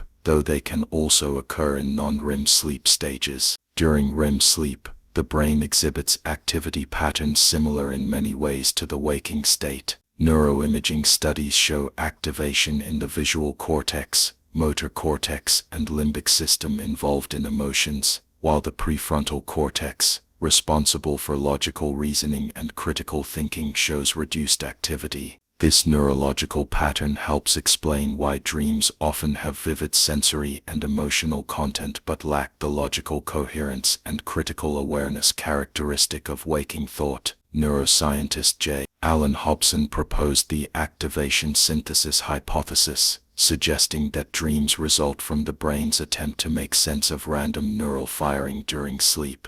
According to this view, dreams are not meaningless, but their meaning is constructed by the brain's interpretive mechanisms rather than reflecting hidden psychological content. Later, Hobson refined this into the AIM model: activation, input, output, gating, modulation, which describes consciousness as varying along 3 dimensions that differ between waking and dreaming states. More recent research has challenged purely random views of dream generation. The threat simulation theory proposed by N.T. Revensuo suggests that dreams evolved as a mechanism for rehearsing threatening situations in a safe environment. The continuity hypothesis, meanwhile, emphasizes the connections between dream content and waking concerns, suggesting that dreams process and integrate waking experiences. The discovery of default mode network (DMN) activity, the brain's background activity, when not focused on external tasks, has provided new insights into both dreaming and waking consciousness. The DMN is active during mind-wandering, daydreaming, and certain aspects of dreaming, suggesting a continuum between different states of consciousness rather than a sharp dreams-reality dichotomy. Consciousness studies and altered states. The scientific study of consciousness has revealed that what we call reality is always a construction of the brain. Our perception of a stable external world is actually built from disparate sensory inputs, predictions, and prior beliefs. This constructed nature of perception applies to both waking reality and dreams, though the inputs and constraints differ between these states. Anil Seth, a leading consciousness researcher, describes perception as controlled hallucination. Our brains constantly generate predictions about the causes of sensory signals and update these predictions based on prediction errors. In waking perception, these predictions are constrained by sensory input from the external world. In dreams, freed from these constraints, the brain's predictive mechanisms continue to operate, but generate experiences based primarily on internal signals. Studies of altered states of consciousness, including those induced by psychedelics, meditation, sensory deprivation, and certain psychiatric conditions, reveal further complexity in the dreams-reality relationship. These states often involve experiences that participants describe as more real than real, challenging the assumption that waking consciousness has a privileged relationship to reality. Research on lucid dreaming, the state of becoming aware that one is dreaming while remaining in the dream, has particular relevance to the dream's reality boundary. Lucid dreamers can exercise volition within the dream state, and even communicate with researchers through pre-arranged eye movement signals, demonstrating a hybrid state that combines dream content with waking awareness. The study of sleep paralysis, false awakenings, and hypnagogic hypnopompic hallucinations, occurring at the boundaries between waking and sleeping, further complicates the dream's reality distinction. These liminal experiences suggest that the transition between dreaming and waking consciousness involves complex processes that can generate hybrid states rather than simple binary switches. Quantum physics and the nature of reality. At the frontier of physics, quantum mechanics raises profound questions about the nature of reality that resonate with philosophical questions about dreams and perception. The Copenhagen interpretation of quantum mechanics, particularly Heisenberg's uncertainty principle and the observer effect, suggests that reality, at the quantum level, is probabilistic rather than deterministic, and that the act of observation affects what is observed. Physicist John Wheeler's delayed choice experiments and his concept of the participatory universe suggest that observers may play a constitutive role in creating reality, rather than simply perceiving a pre-existing objective world. As Wheeler famously stated, no phenomenon is a real phenomenon until it is an observed phenomenon. The many worlds interpretation proposed by Hugh Everett suggests that all possible outcomes of quantum measurements occur in separate worlds or universes, creating a vast multiverse of parallel realities. This interpretation challenges conventional notions of a single objective reality, suggesting instead a plurality of equally real worlds. Quantum entanglement, what Einstein called spooky action at a distance, demonstrates connections between particles that transcend conventional understandings of space and time. These phenomena have led some philosophers and physicists to question whether reality is fundamentally local and material, or whether consciousness might play a more fundamental role than previously assumed. While these theories remain speculative and their philosophical implications hotly debated, they suggest that even at the level of fundamental physics, the nature of reality may be far stranger and more mind-like than classical physics would suggest. The dream's reality boundary, in this context, becomes part of a larger question about consciousness and its role in constituting what we experience as real. Psychological dimensions of dreams and reality. Dream analysis and interpretation. The psychological study of dreams has evolved dramatically since Freud's groundbreaking work, The Interpretation of Dreams, 1900. Freud viewed dreams as the royal road to the unconscious, revealing repressed desires and conflicts through symbolic disguises. In the Freudian view, dreams represent wish fulfillment, though the wishes often appear in distorted form due to the censoring function of the ego. Carl Jung expanded this perspective by introducing the concept of the collective unconscious, populated by universal archetypes that appear in dreams across cultures. For Jung, dreams were not merely expressions of repressed individual desires, but communications from deeper layers of the psyche that could guide individual development and wholeness. Contemporary psychological approaches to dreams have moved beyond purely psychoanalytic frameworks. Cognitive theories emphasize dreams as reflections of waking cognitive processes, while threat simulation theory, as mentioned earlier, views dreams as evolutionary adaptations for rehearsing responses to potential dangers. Clinical applications of dream analysis remain significant in certain therapeutic approaches. Some therapists use dreams as material for exploring unconscious patterns, emotional processing, and personal growth. Techniques like dream incubation, deliberately influencing dream content and imagery, rehearsal therapy, reimagining recurring nightmares with new endings, actively engage with dreams as tools for psychological healing. Research on nightmares and trauma has revealed how extreme waking experiences can intrude into dreams, sometimes blurring the psychological boundary between dreaming and waking. Post-traumatic nightmares can be so vivid and recurrent that they create a parallel traumatic reality that haunts the dreamer long after the original events have passed. The therapeutic practice of dream work acknowledges dreams not simply as reflections of waking reality, but as valuable experiences in their own right. Dreams can offer perspectives, insights, and emotional processing unavailable to the waking mind, suggesting that dreams and waking reality exist in a complementary rather than hierarchical relationship. Memory, imagination, and perception. The psychological processes that construct our sense of reality, memory, imagination, and perception, reveal surprising similarities to dreaming. Far from being perfect recordings of events, memories are reconstructions influenced by current perspectives, emotions, and social contexts. Each time we recall a memory, we essentially recreate it, potentially introducing changes that become part of the memory itself. Research on false memories demonstrates that people can develop vivid, detailed memories of events that never occurred. Elizabeth Loftus's groundbreaking studies showed that suggestive questioning and misinformation can lead people to remember entirely fictional experiences with the same subjective certainty as genuine memories. These findings challenge the sharp distinction between remembered reality and imagination or confabulation.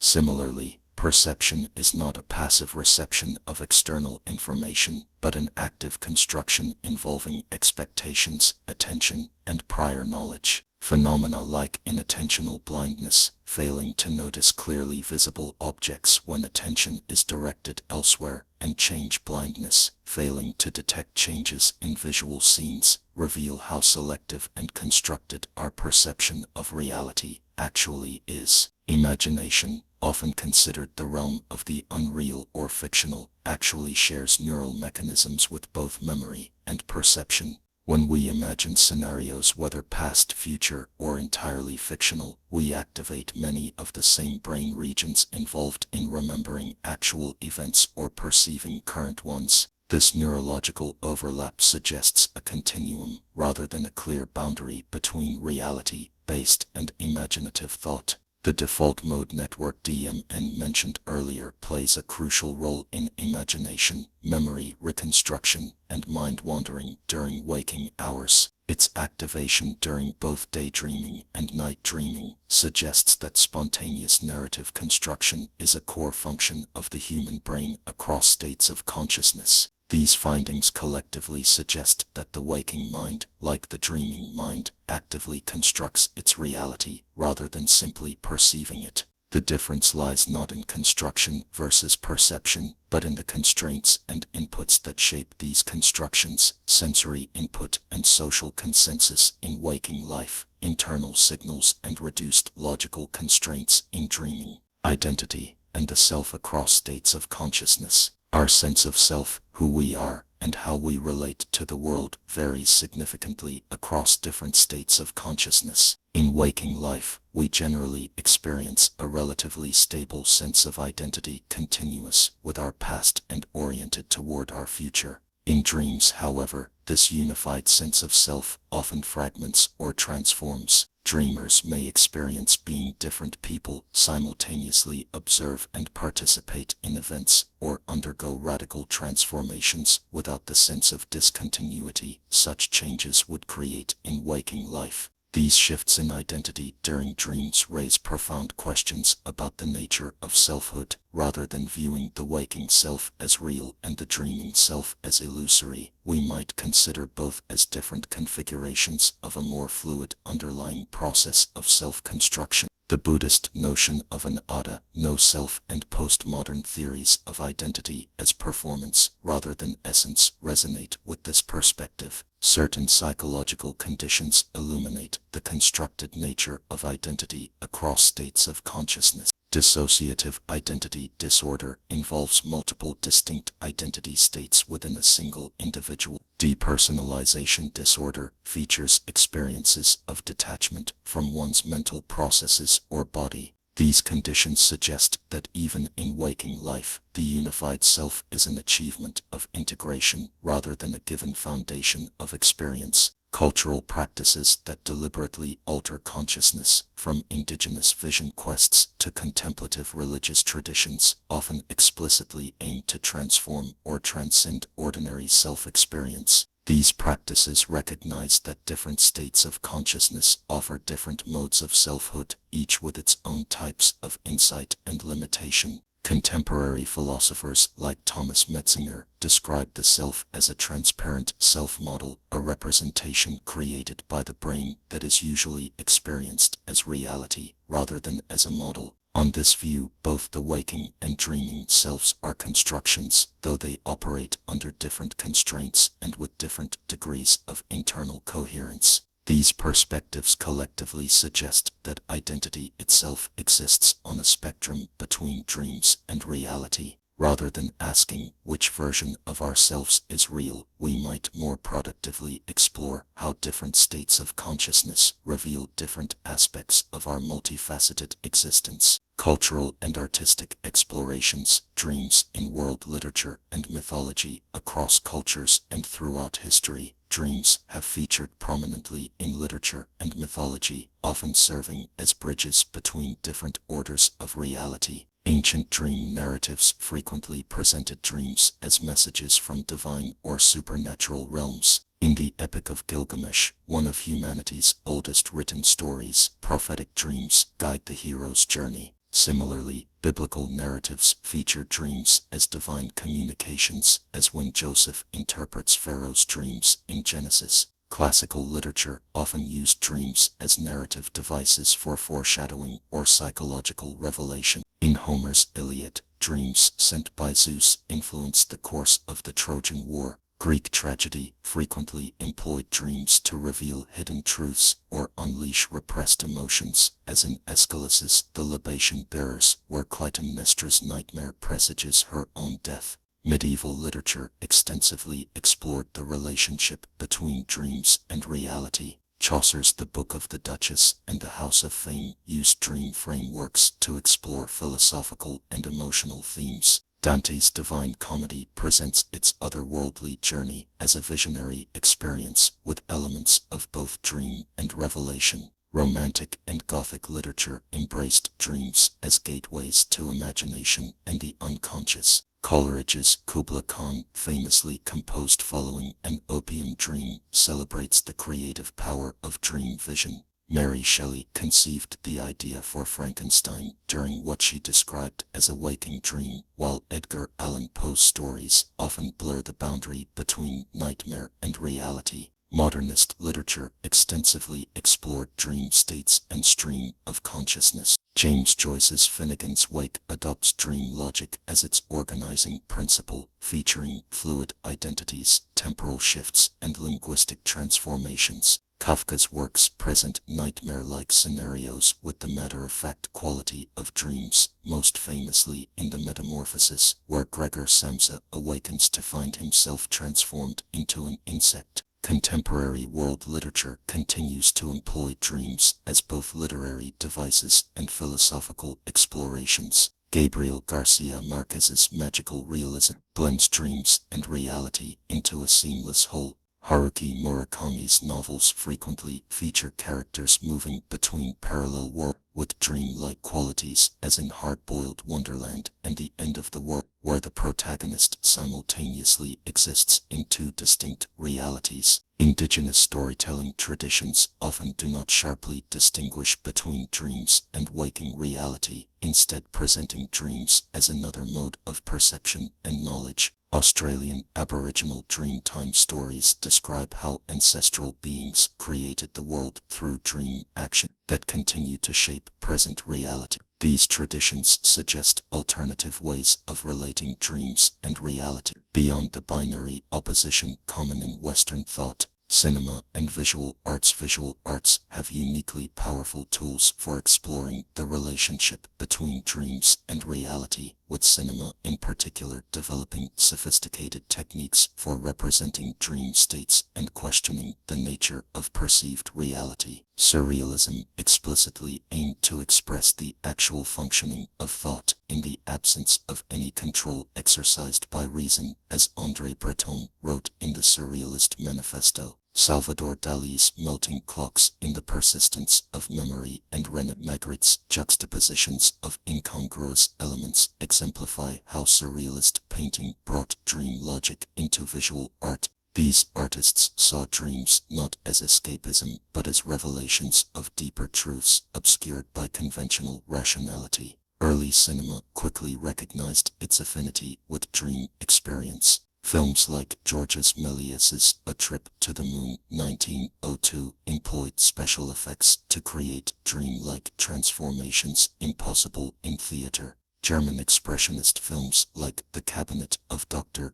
Caligari 1920 used distorted sets and exaggerated performances to create subjective, nightmarish realities that externalized psychological states. Luis Buñuel and Salvador Dali's Un Chien Andalou 1929 represented a landmark in cinematic dream representation, abandoning narrative coherence in favor of shocking juxtapositions and dream logic. Buñuel's later films continued to blur dreams and reality, often without explicitly marking the transitions between them, as in The Discreet Charm of the Bourgeoisie 1972. Ingmar Bergman's Wild Strawberries 1957 and Federico Fellini's 8.5 Inches 1963 used dreams and memories to explore their protagonists' inner lives, demonstrating cinema's capacity to move fluidly between external and internal realities.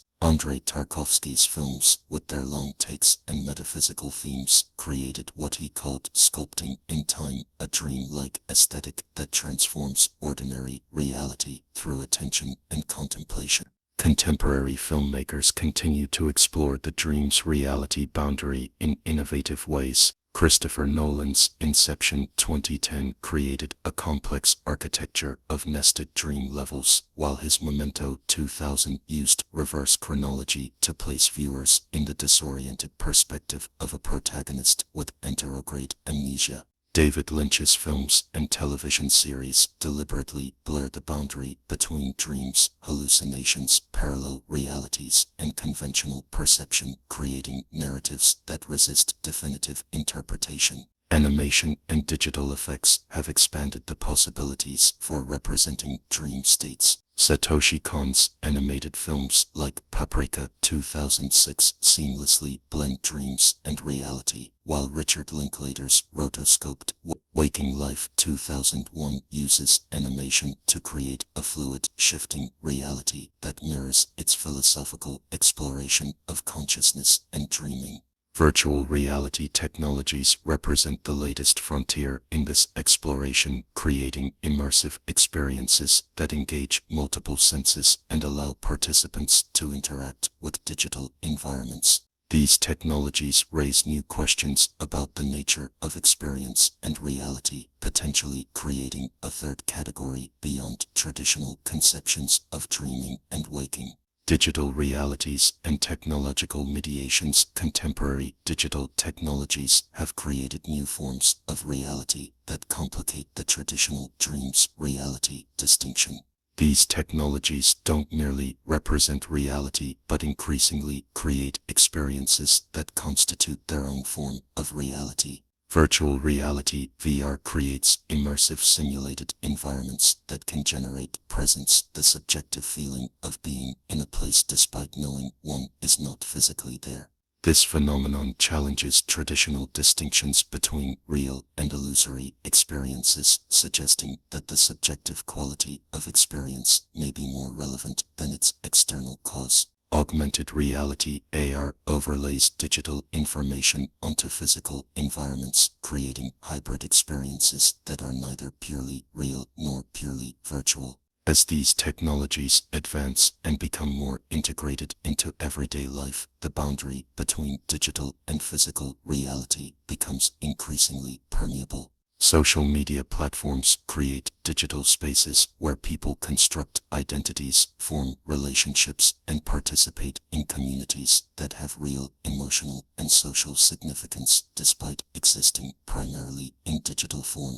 These platforms challenge traditional notions of presence, identity, and social reality, creating what some theorists call the digital real experiences that are mediated by technology yet genuinely constitutive of contemporary social reality. Artificial intelligence systems increasingly shape our perception of reality through recommendation algorithms, predictive text, and content filters. These systems don't simply present information but actively construct the information environments we inhabit, influencing what we perceive as real or important. The infinite loop. What if the world you live in is not linear?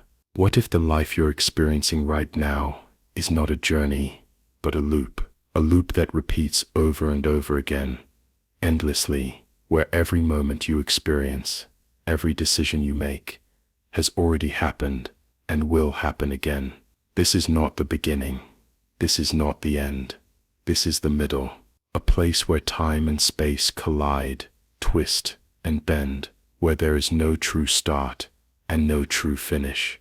What if every action you take, every choice you make, is part of a predetermined cycle, a sequence of events that has already played out, is playing out, and will play out again? What if the universe itself is trapped in a recursive loop, forever cycling through infinite repetitions? You might think you have free will, that your decisions are yours alone, but what if those decisions have already been made? What if the path you're walking is already mapped out, every step, every turn, every mistake, and you're merely following a script that you cannot escape? Imagine this. You wake up every morning, you live your life, you make choices, but in the back of your mind, there's a nagging question. Is this real, or is this just a replay of everything that has come before? Every moment feels like it's happening for the first time. But what if it's not? What if you've been here before? What if this exact moment, this conversation, this world, has happened countless times already? That time itself is not a straight line. It's a circle. It spirals, folding in on itself, looping endlessly, and you are trapped within its eternal rotation. What if every moment, every event, is simply a replay of a past that never ends? You think you are moving forward, you think you are progressing, but what if you are only moving in circles? What if the illusion of progress is just another trick of the mind? The more you search for meaning, the more you try to break free, the more you realize there is no escape. Every choice you make, every new path you take, has already been made. You are living in a constant repetition, a dance that you can never stop. Imagine if this moment, right now, is the last time you will ever experience it. What would you do? What would you change? But then what if this is not the last time? What if it's just the next cycle, beginning again? You might say, but I can change, I can choose, I have free will. What if the moment you decide to change, you are simply playing out the next step in the loop, the step that was already predetermined from the very beginning? You are both the actor and the audience in this eternal play. The world you inhabit is both your creation and your prison, and the most terrifying part is you will never know when it will end, because it never does. What if everything you've ever known, everything you've ever experienced, is part of a cycle so deep, so intricate, that you cannot see it, no matter how hard you try? Asterisk. Perhaps there is no beginning, no end, only an eternal loop, a loop that stretches infinitely in both directions, where everything you've ever known is constantly reoccurring, where the past, present, and future are simply repeating patterns. The loop doesn't end, because it can't. It must continue, forever, until the universe itself collapses upon its own weight, until everything you know is reduced to dust, only for it to be reconstructed, piece by piece, once more. You are not free. You are not moving forward. You are trapped. Trapped in an infinite loop, a cycle of time that never ends. The most terrifying thought of all is this: what if this cycle continues forever, and you are simply one small part of it, doomed to relive this moment, over and over again, for eternity? What if the loop itself is decaying? What if time, space, and even the cycle of life are all moving toward entropy, toward collapse, and yet the loop never ends, because it cannot end? In a world governed by decay, by the inevitable pull of time, why does it feel as if the loop is eternal? Why does everything seem to repeat, even as it breaks down? Every revolution of the cycle, every loop, is not a perfect copy of the last. It's a decaying, crumbling version of what came before. You might think that time itself is a straight arrow, moving forward, unrelenting. But the truth is more sinister. Time is a spiral, and in that spiral, every repetition gets closer to the end. But the end never comes. The decay of time is what keeps the cycle going, and yet it is what also causes the cycle to decay. Every moment you experience is decaying, fracturing, disintegrating, only to be recreated once again, exactly as it was before. This is the paradox of the infinite loop. It cannot end because it is decaying, and it decays because it cannot end. Each cycle, each repetition, is a copy, but never the same. Always slightly different, always slightly broken. Maybe that's why you feel a sense of déjà vu, a feeling that you've been here before. The cycle may repeat, but it's never quite the same. It's like watching an old film reel, the edges fraying, the colors fading, the sound warping, yet you cannot stop watching. You cannot escape. What if at the very heart of the loop, there is a singular truth that is too painful to comprehend, a truth that nothing escapes time, decay, and death, not even the loop itself. The loop is a never-ending cycle of deconstruction and reconstruction, always falling apart, and yet always coming back together, over and over again. And every time, it feels new, but it's never truly new. The decay does not stop. The cycle does not end. What is the point of it all? If everything is always breaking down, why does the universe continue to pull itself together? Taps. This is why the loop repeats. Because it can never complete itself. There will never be an end. No matter how much it decays, no matter how much it breaks, it is trapped in a cycle of constant rebirth and death.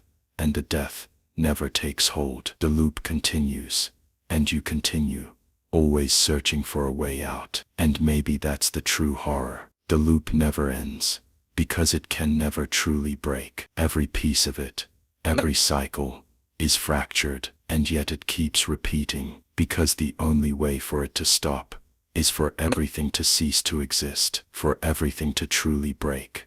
And even then, it might continue. What if there is no escape from the loop? What if the decay is the escape? Perhaps the only way out of this infinite cycle is to accept that there is no out, to embrace the reality that you are part of this loop, and always will be, because there is no other choice. In this world, there is no end, there is no beginning, there is only the cycle, and you are trapped in it. What if the loop is not just a cycle of events, but a cycle of thoughts? What if every moment, every decision, is nothing more than a thought repeating itself over and over again, like the ticking of a clock that never runs out of time? Each thought you have, each belief you hold, is part of the loop. Every question you ask, every answer you seek, is predetermined, a response you've already had, a thought you've already thought, again and again. It's as if your mind is trapped in a cycle of its own making. Every thought feels like it's your own,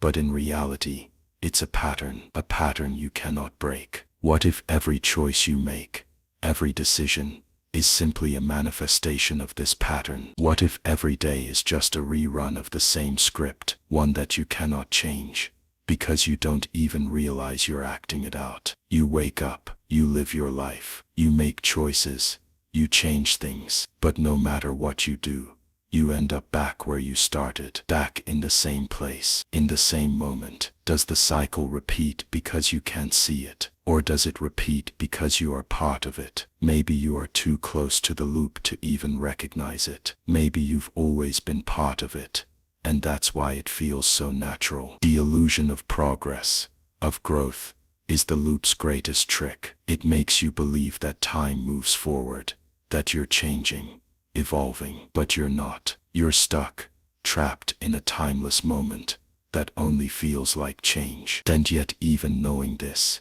even seeing it, you continue to act as if the next moment will be different. You continue to strive, to change, to make choices, but deep down, you know it's all part of the same cycle. You think you have the power to break free, to escape. But that's just the loop telling you that you can. In the silence of the loop, there is only one truth. You are not free. Your choices are not yours. The cycle continues, because it must. It cannot end, because there is nothing outside of it. It is everything. You are not living a life. You are replaying it. Every choice you make is a choice you've made before, and you will make it again and again. What if this is all there is? The loop, the cycle, the never-ending repetition. What if you can't escape, because there is no way out? And even if you could break free, what would you find on the other side? A new loop, a new cycle,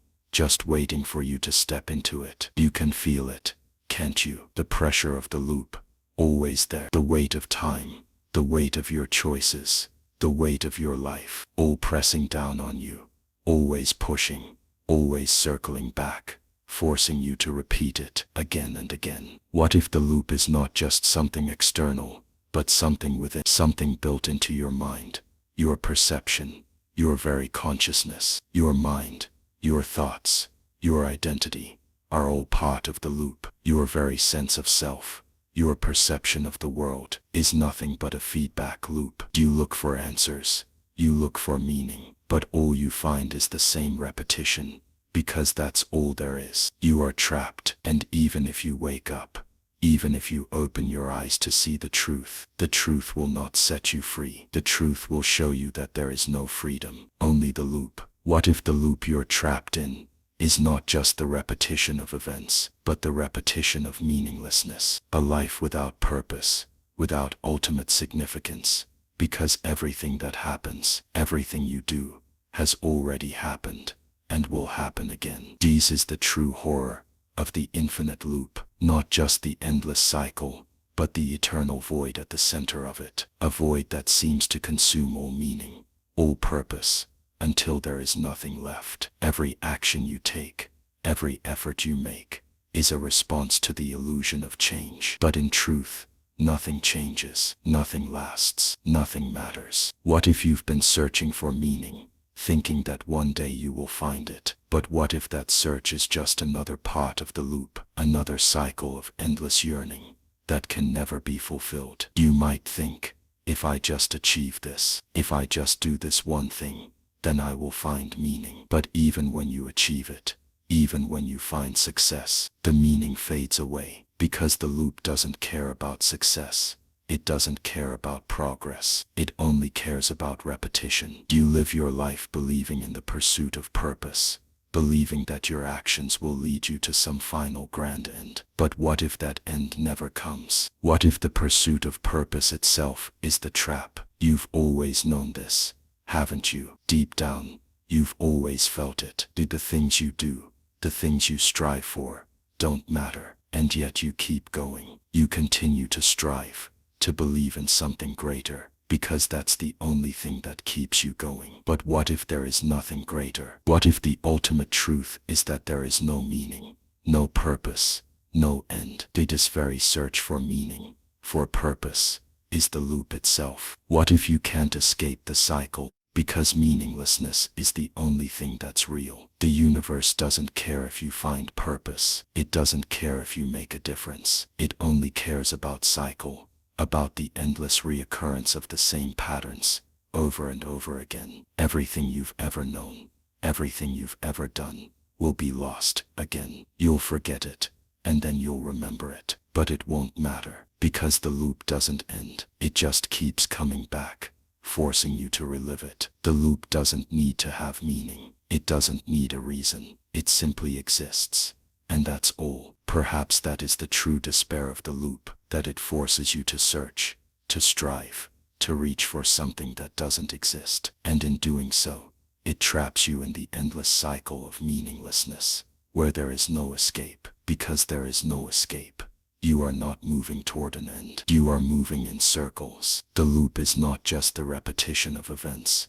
It is the repetition of a feeling of hopelessness, a feeling of futility, a feeling that everything you do is for nothing, because it has already been done, and it will be done again. So what now? Do you keep going? Do you keep trying to find purpose, knowing that you are trapped in the loop. The truth is, you don't have a choice. The loop doesn't let you decide. You can't escape the pattern because you are part of it. You will always be part of it. And every time you try to break free, you will only find yourself back where you started. This is the infinite loop. This is the cycle you are trapped in, and it will never end.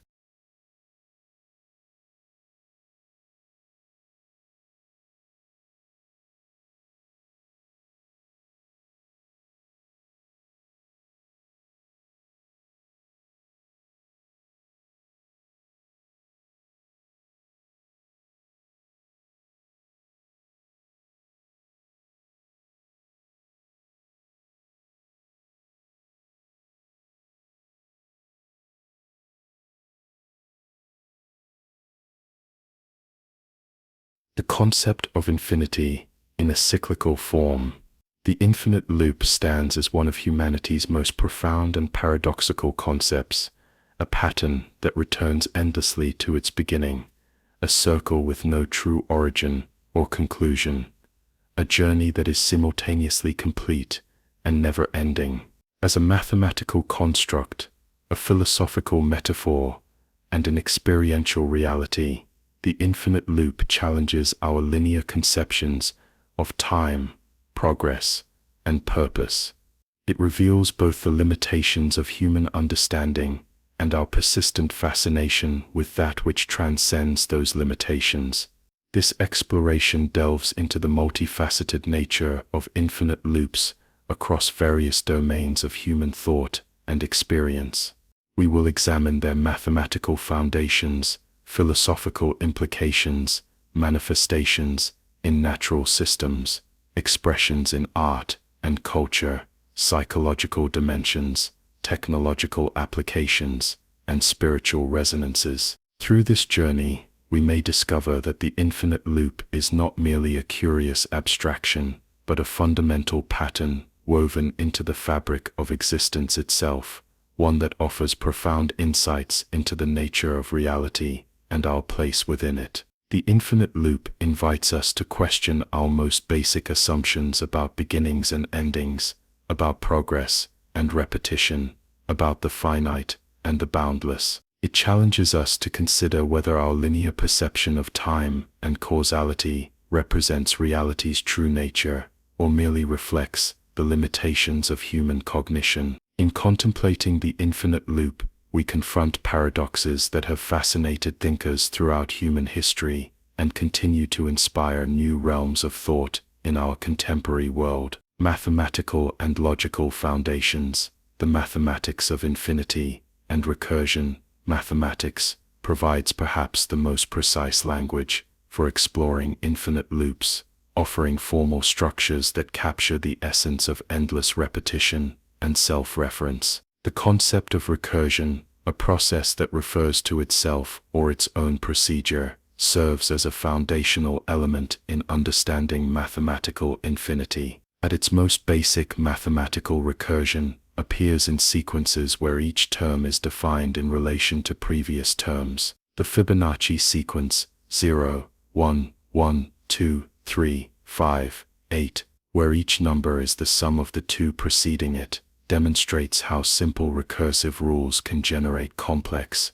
potentially infinite patterns. While not strictly a loop, this recursive sequence illustrates how self-reference creates ongoing processes that could extend indefinitely. True infinite loops in mathematics often arise through iterative functions that repeatedly apply the same operation. The concept of a fixed point, a value unchanged by a function, relates closely to these loops. Fixed point theorems, like Brouwer's and Kakutani's, guarantee the existence of such points under certain conditions, providing mathematical anchors within potentially infinite processes. Set theory confronts infinity directly through concepts like Cantor's transfinite numbers. Cantor demonstrated that not all infinities are equal. Some infinite sets are larger than others, creating a hierarchy of infinities. This revelation challenged intuitive notions of infinity as a single, undifferentiated concept, and opened new avenues for understanding infinite structures. The mathematical study of fractals, pioneered by Benoit Mandelbrot, reveals how infinite complexity can emerge from simple recursive rules. The Mandelbrot set, generated by iterating the equation z equals sine z quadrat plus c, contains infinite complexity within a finite space, exhibiting self-similarity across scales. Fractals demonstrate how infinite loops can create structures that are both bounded and infinitely intricate. Modern chaos theory reveals how deterministic systems can generate behavior so complex it appears random. The butterfly effect, where minute initial differences lead to vastly different outcomes, emerges from simple equations applied recursively. These systems often exhibit strange attractors, patterns in phase space, that represent the long-term behavior of chaotic systems,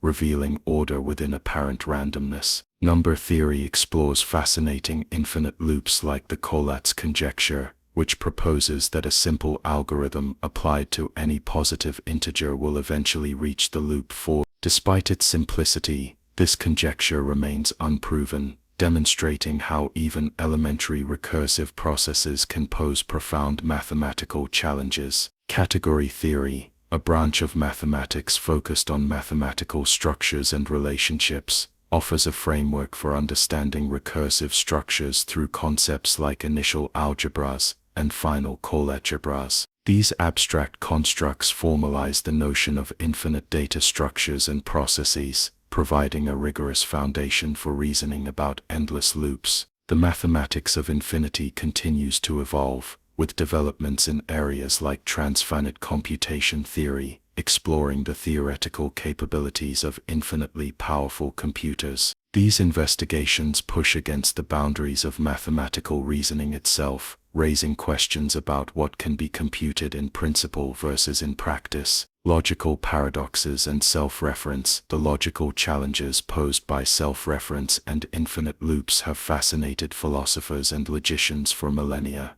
Perhaps the most famous ancient example is the liar paradox, attributed to Epimenides of Crete. All Cretans are liars. If Epimenides speaks truthfully, then as a Cretan, he must be lying. If he is lying, then his statement must be false, making Cretans truthful, including himself, which contradicts the premise. This paradox creates an infinite oscillation between truth and falsehood, revealing how self-reference can undermine logical stability. Russell's paradox emerged in early 20th century foundations of mathematics, asking whether the set of all sets that do not contain themselves contains itself. Either answer leads to contradiction, creating an irresolvable logical loop that challenged naive set theory and prompted new approaches to mathematical foundations. Gödel's incompleteness theorems represent perhaps the most profound modern exploration of self-reference in formal systems. Kurt Gödel demonstrated that any consistent formal system capable of encoding basic arithmetic must contain statements that cannot be proven true or false within that system. His ingenious proof involved constructing statements that essentially say, this statement cannot be proven within this system, creating a form of the liar paradox within mathematics itself. These theorems revealed fundamental limitations on formal reasoning and demonstrated that self-reference creates unavoidable incompleteness in axiomatic systems. The halting problem in computer science, proven unsolvable by Alan Turing, involves determining whether a program with given inputs will eventually terminate or run forever. Turing's proof used a self-referential construction, showing that a hypothetical program that could solve the halting problem would contradict itself when applied to its own code.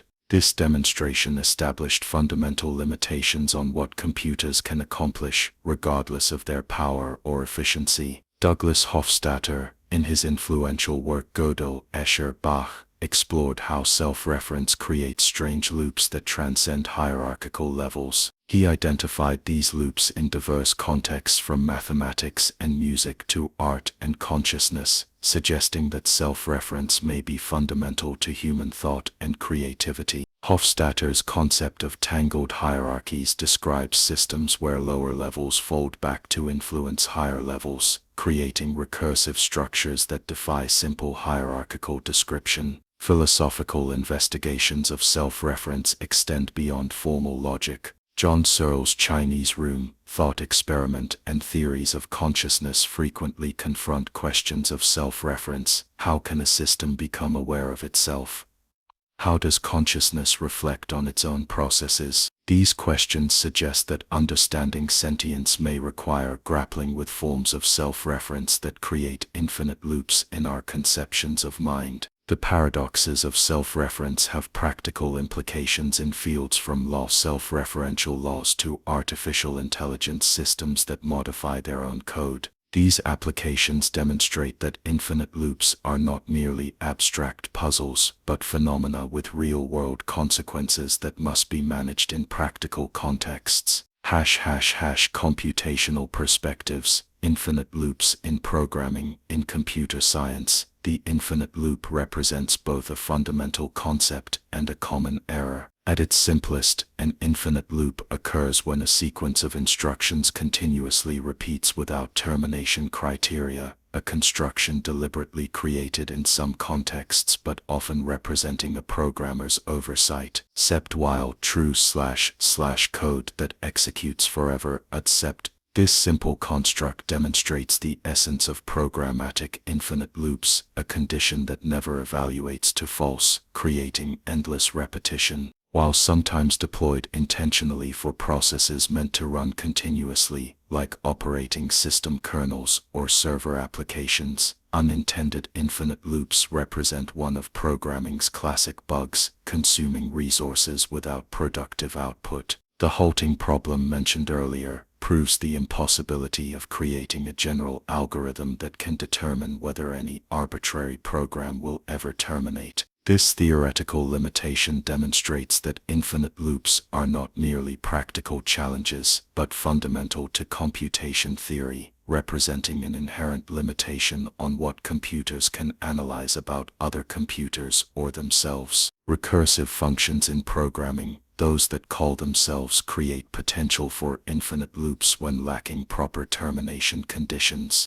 Consider this simple recursion, sept function, infinite recursion. Sept return infinite recursion, thost, without a base case that ends the recursion. This function creates a stack that grows until memory is exhausted, causing program failure. This pattern illustrates how infinite loops interact with finite resources in real computational systems, revealing the tension between theoretical infinity and practical constraints. Certain algorithms deliberately employ controlled forms of infinite processes. Monte Carlo methods use randomized sampling that could theoretically continue indefinitely, but practically terminate when sufficient accuracy is achieved. Iterative optimization algorithms like gradient descent may conceptually involve infinite steps but terminate when improvements fall below a threshold. Modern programming paradigms like reactive programming and stream processing embrace potentially infinite data streams, designing systems that can process endless sequences of events or data without assuming a final state.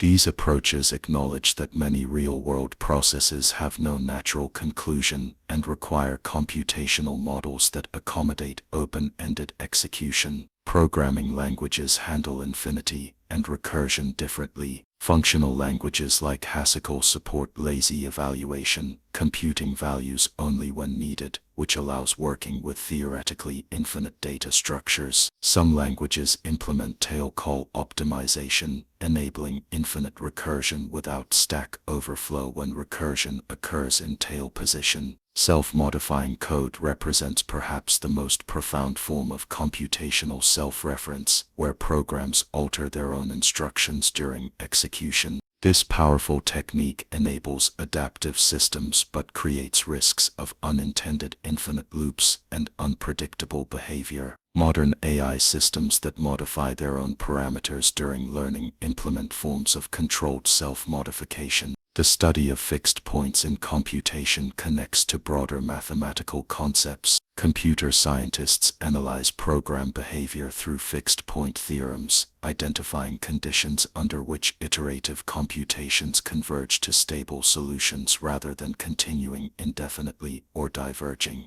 Philosophical dimensions of the infinite loop. Historical philosophical perspectives on infinity and circularity. Throughout philosophical history, thinkers have grappled with the concepts of infinity and circularity, often finding them simultaneously fascinating and troubling. Ancient Greek philosophy reveals this ambivalence clearly. Aristotle distinguished between potential and actual infinity, arguing that only the former could exist in nature, infinity as an ongoing process rather than a completed totality. This distinction has influenced Western thought for millennia, shaping how we conceptualize endless processes. Pre-Socratic philosopher Heraclitus embraced cyclical views with his famous assertion that no man ever steps in the same river twice, highlighting constant change within apparent stability. Conversely, Parmenides argued for unchanging, eternal reality beneath appearances, suggesting that apparent change and multiplicity are illusions. These contrasting perspectives, dynamic flux versus static permanence, represent recurring themes in philosophical approaches to infinity. Plato's concept of anamnesis, remembering knowledge from past lives, suggests cyclical existence, while his forms exist outside temporal cycles entirely. His allegory of the cave portrays philosophical enlightenment as breaking free from cycles of illusion, suggesting that transcending repetitive patterns constitutes intellectual progress. Medieval Christian philosophy, influenced by Greek thought but committed to linear time, struggled to reconcile divine eternity with temporal reality.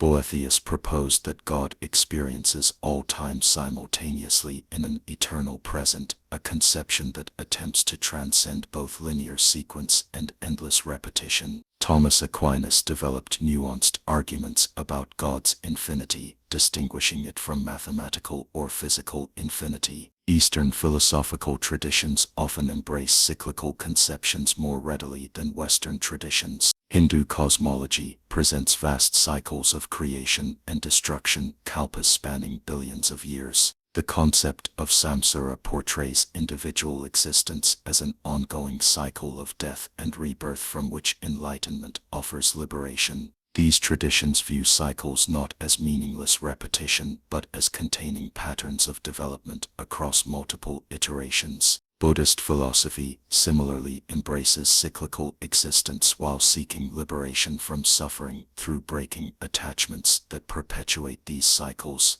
The Wheel of Dharma represents both cosmic cycles and the path to transcending them. The concept of dependent origination, pratya samutpada, describes existence as a continuous cycle of causes and conditions without absolute beginning or end. Nietzsche's concept of eternal recurrence presents perhaps the most direct philosophical confrontation with infinite repetition. He poses the thought experiment: what if you were to live your life exactly the same way, infinitely many times? This prospect serves as an existential test. Could one affirm such endless repetition? Nietzsche suggests that embracing eternal recurrence represents the ultimate affirmation of life. Contemporary philosophy of time continues to explore tensions between linear and cyclical conceptions. J.M.E. McTaggart's distinction between A-series time, past, present, future, and B-series time, earlier, later relations, highlights different ways of conceptualizing temporal sequence.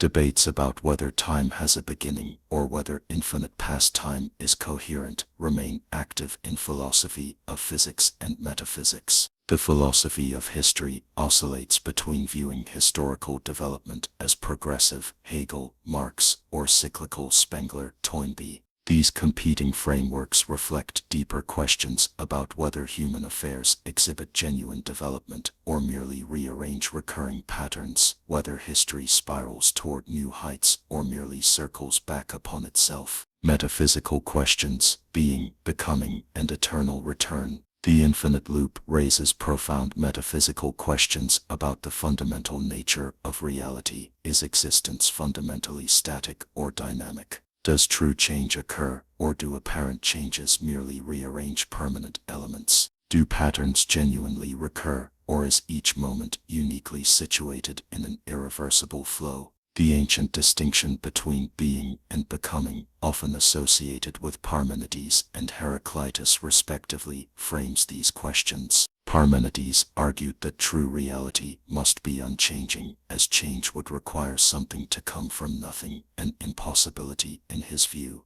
Heraclitus countered that constant flux constitutes reality's essence, famously stating that everything flows panta re. These competing visions, static permanence versus dynamic process, continue to shape metaphysical debates about infinity and repetition. The concept of eternal return appears across philosophical traditions. Beyond Nietzsche's existential formulation, ancient Greek Stoics embraced a cosmology of endless cycles, where universes are created and destroyed in identical patterns. This view presents complete cosmic repetition rather than merely cyclical processes within a single cosmos. Modern physics has transformed these philosophical debates. Thermodynamics introduces the concept of entropy, suggesting a unidirectional arrow of time toward increasing disorder that seems to contradict perfect cyclicality. Yet some cosmological models propose oscillating universes or eternal inflation scenarios,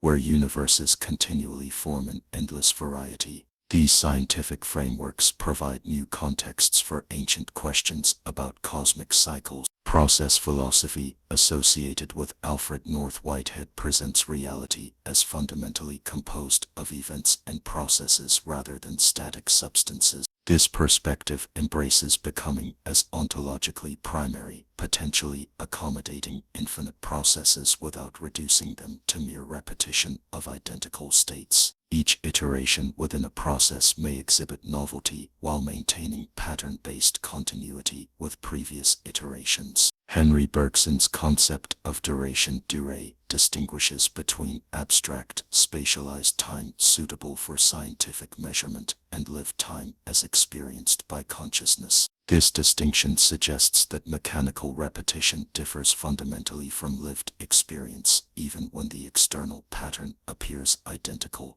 Each iteration of an apparent loop contains unique qualitative dimensions inaccessible to purely quantitative description. The metaphysics of identity across time relates closely to infinite loops. The ancient ship of Theseus paradox asks whether an object remains the same when all its components are gradually replaced. Similarly, we might ask whether an iteration of a process is truly the same as previous iterations or constitutes something new. These questions challenge simplistic notions of recurrence by problematizing identity itself. Contemporary discussions of emergence and complexity introduce nuance to concepts of repetition. Complex systems may exhibit patterns that recur without exact repetition, displaying self-similarity rather than identity across iterations. These systems suggest metaphysical middle grounds between pure stasis and pure flux, between exact repetition and complete novelty. Aboriginal Australian concepts of dream time or the dreaming present a non-linear temporal framework where ancestral events continually influence present reality through cyclical relationships. Such perspectives offer alternatives to Western metaphysical frameworks, suggesting ways of conceptualizing recurrence that transcend simple opposition between linear and circular time. Existential implications, meaning in repetition. The prospect of infinite repetition raises profound existential questions about meaning, purpose, and significance. If our lives, civilizations, or cosmos itself merely repeat in endless cycles, does this enhance or diminish their meaning? Does significance require novelty and progression, or can meaning exist within repetition itself? Albert Camus' essay, The Myth of Sisyphus, directly confronts the existential implications of endless repetition. Sisyphus, condemned by the gods to eternally roll a boulder up a mountain only to watch it roll back down, becomes Camus' archetype for the human condition. Facing this apparently meaningless repetition, Camus famously concludes, "One must imagine Sisyphus happy." This provocative claim suggests that meaning can be found in embracing the process itself, regardless of its repetitive nature or lack of external purpose. Friedrich Nietzsche's concept of eternal recurrence functions not merely as a cosmological theory, but as an existential test, a thought experiment challenging us to evaluate our relationship to our own lives. Nietzsche asks whether we could joyfully embrace living our exact lives infinitely many times, suggesting that this affirmation represents the ultimate life-affirming stance. This perspective proposes that meaning emerges not from progression toward external goals but from the intrinsic value of experience itself. From a Buddhist perspective, the cycle of samsara rebirth represents not meaningless repetition but opportunity for spiritual development across multiple lifetimes. Buddhism views these cycles as potentially educational, with each iteration offering lessons that might eventually lead to enlightenment and liberation from the cycle itself. This framework suggests that repeated patterns can have developmental purpose when consciousness evolves through them.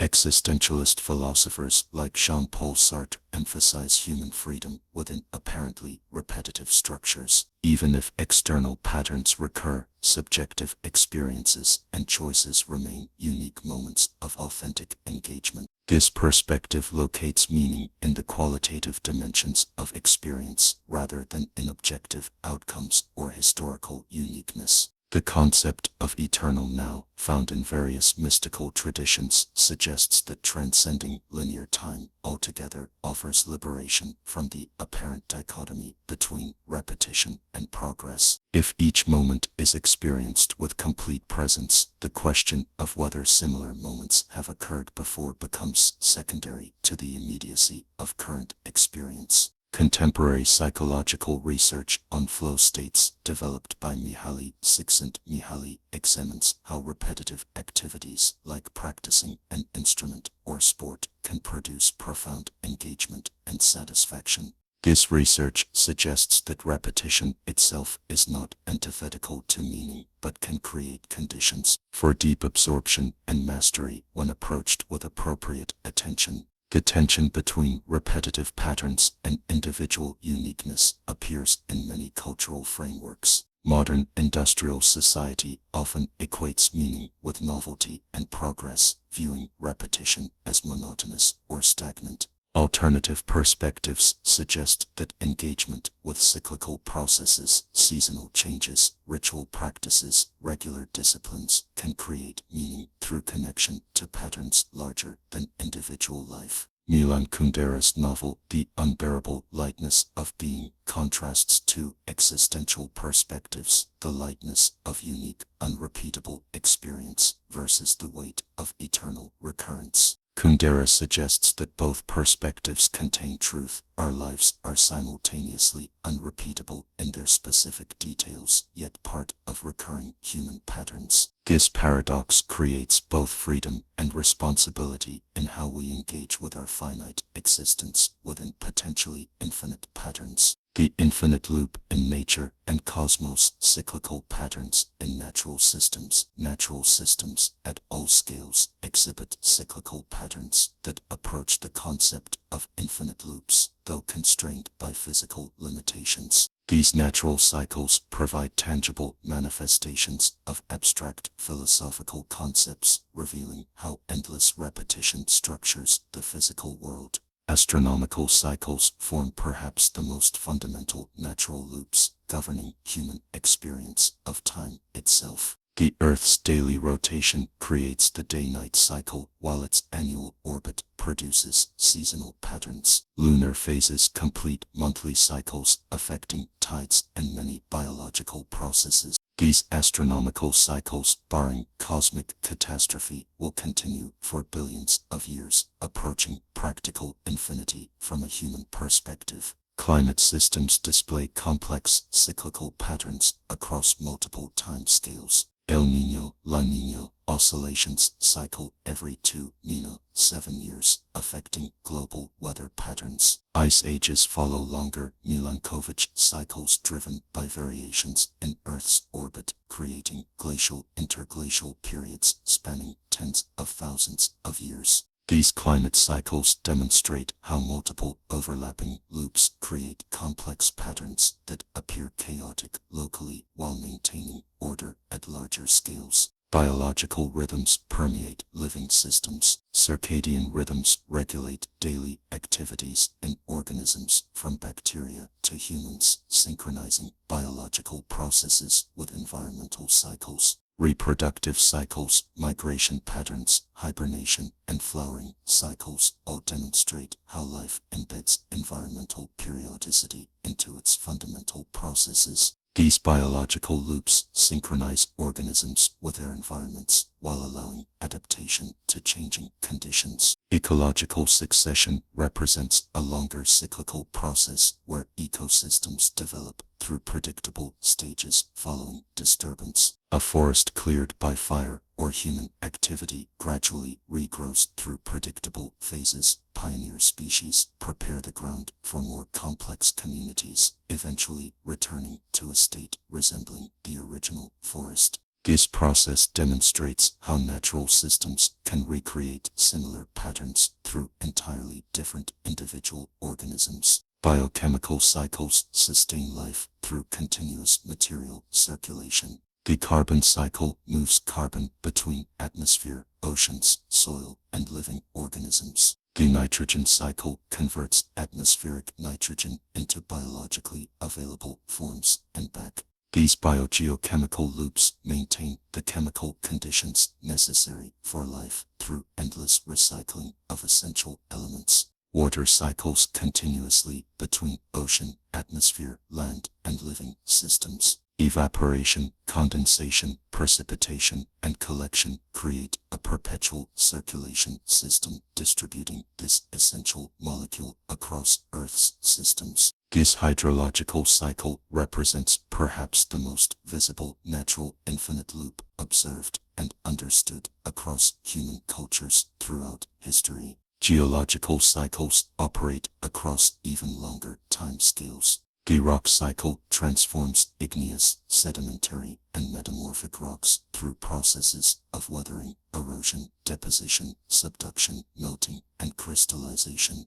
Plate tectonics drives continental movement through convection currents in Earth's mantle, creating and destroying ocean floors in cycles spanning hundreds of millions of years. These processes demonstrate how even seemingly permanent features like mountains and continents participate in cyclical transformations. These natural cycles rarely form perfect loops with exact repetition. Instead, they exhibit what mathematicians call quasi-periodicity, approximate repetition with variations across iterations. Climate cycles modulate each other. Biological rhythms adapt to changing conditions. Geological processes create new configurations rather than exact reproductions. This quality of natural cycles, pattern with variation, offers a more nuanced model of infinite loops than perfect mathematical repetition.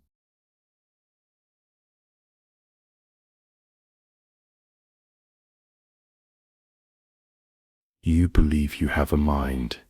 You believe there is something inside you, a space of thoughts, dreams, memories, and emotions. But stop for a moment. What is a mind? Is it a place, a substance, a thing you can touch, or see, or weigh? You can point to your brain, but your brain is not your mind. Your brain is a mass of flesh, pink, wet, electrical, and chemical. Your mind is something else, something stranger, something you can't hold in your hands, but something that somehow holds you. Your mind feels real, it feels like you, but when you try to find it, really find it, it slips away. Where is the thought you just had? Where did it come from? Where did it go? You live inside your mind, but you have never truly seen it. Some say the mind is an emergent property, like smoke rising from a fire. The fire is the brain, and the mind is the smoke. But smoke is real. You can see it, smell it, feel its heat. The mind is different.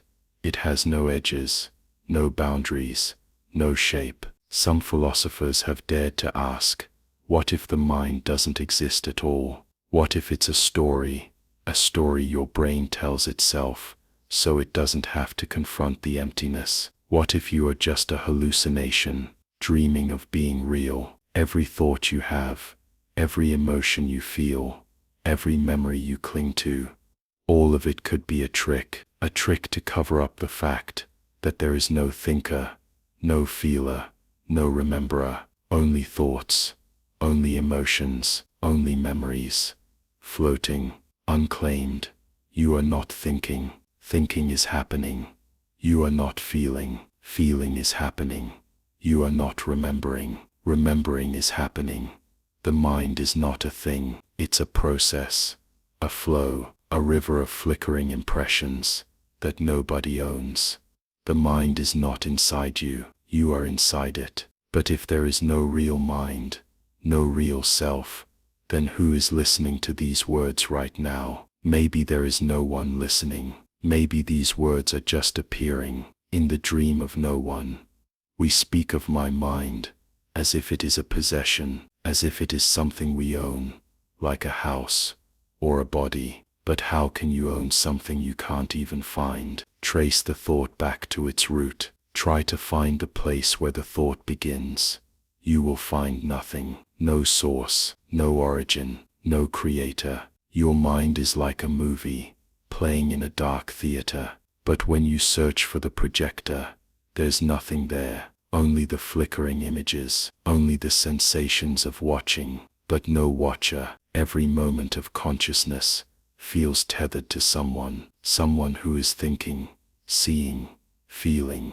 But if you go deep enough, those tethers unravel, the someone disappears. You are left with raw experiences, unclaimed, ownerless, drifting through an empty space. This is not madness. This is not fantasy. This is the hidden nature of what you call mind. A ghost story you tell yourself so you can bear the silence. The mind is a mask painted with dreams, fears, memories, names. But there is no face beneath the mask, only more mask, mask after mask, layered infinitely, until even the idea of a face is forgotten. You are not a mind. You are not a self. You are the space where thoughts dance and vanish. A passing dream, in a dream, in a dream. What you call lying is just a reflection, rippling on the surface of something that cannot be seen or named. There is no thinker, only thinking. There is no dreamer, only dreaming.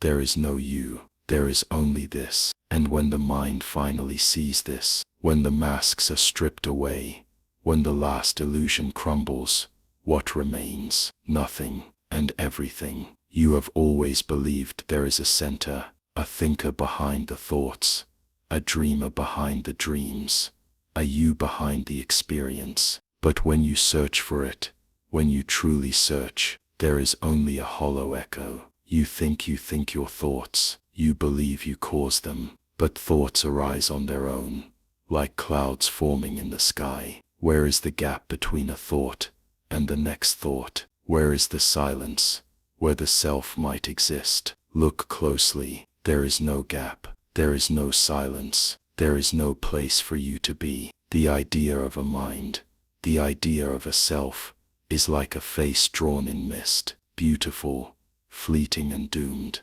You think you remember your past, but what is a memory? A flicker of sensation, a faded photograph with no one in it. You think you plan your future, but what is a future? A projection, a shadow, dancing on the wall of a prison with no walls. There is no continuity. There is no thread weaving through your life. Only moments, blinking in and out, each believing it is part of a whole that does not exist. The mind is a hallucination, woven by a hallucination, inside a hallucination. There is no mind. There is no thinker. There is only thinking. There is no feeler. There is only feeling. There is no you, only the trembling dream of being something, anything. Before the night closes in, what you call lying is just a convenience, a placeholder, an illusion created to make chaos bearable. The truth is harder. There is no I at all. There is only the spinning of atoms, the flickering of neurons, the hollow mirage of experience. You are the dream, the dreaming, and the dreamer, all at once.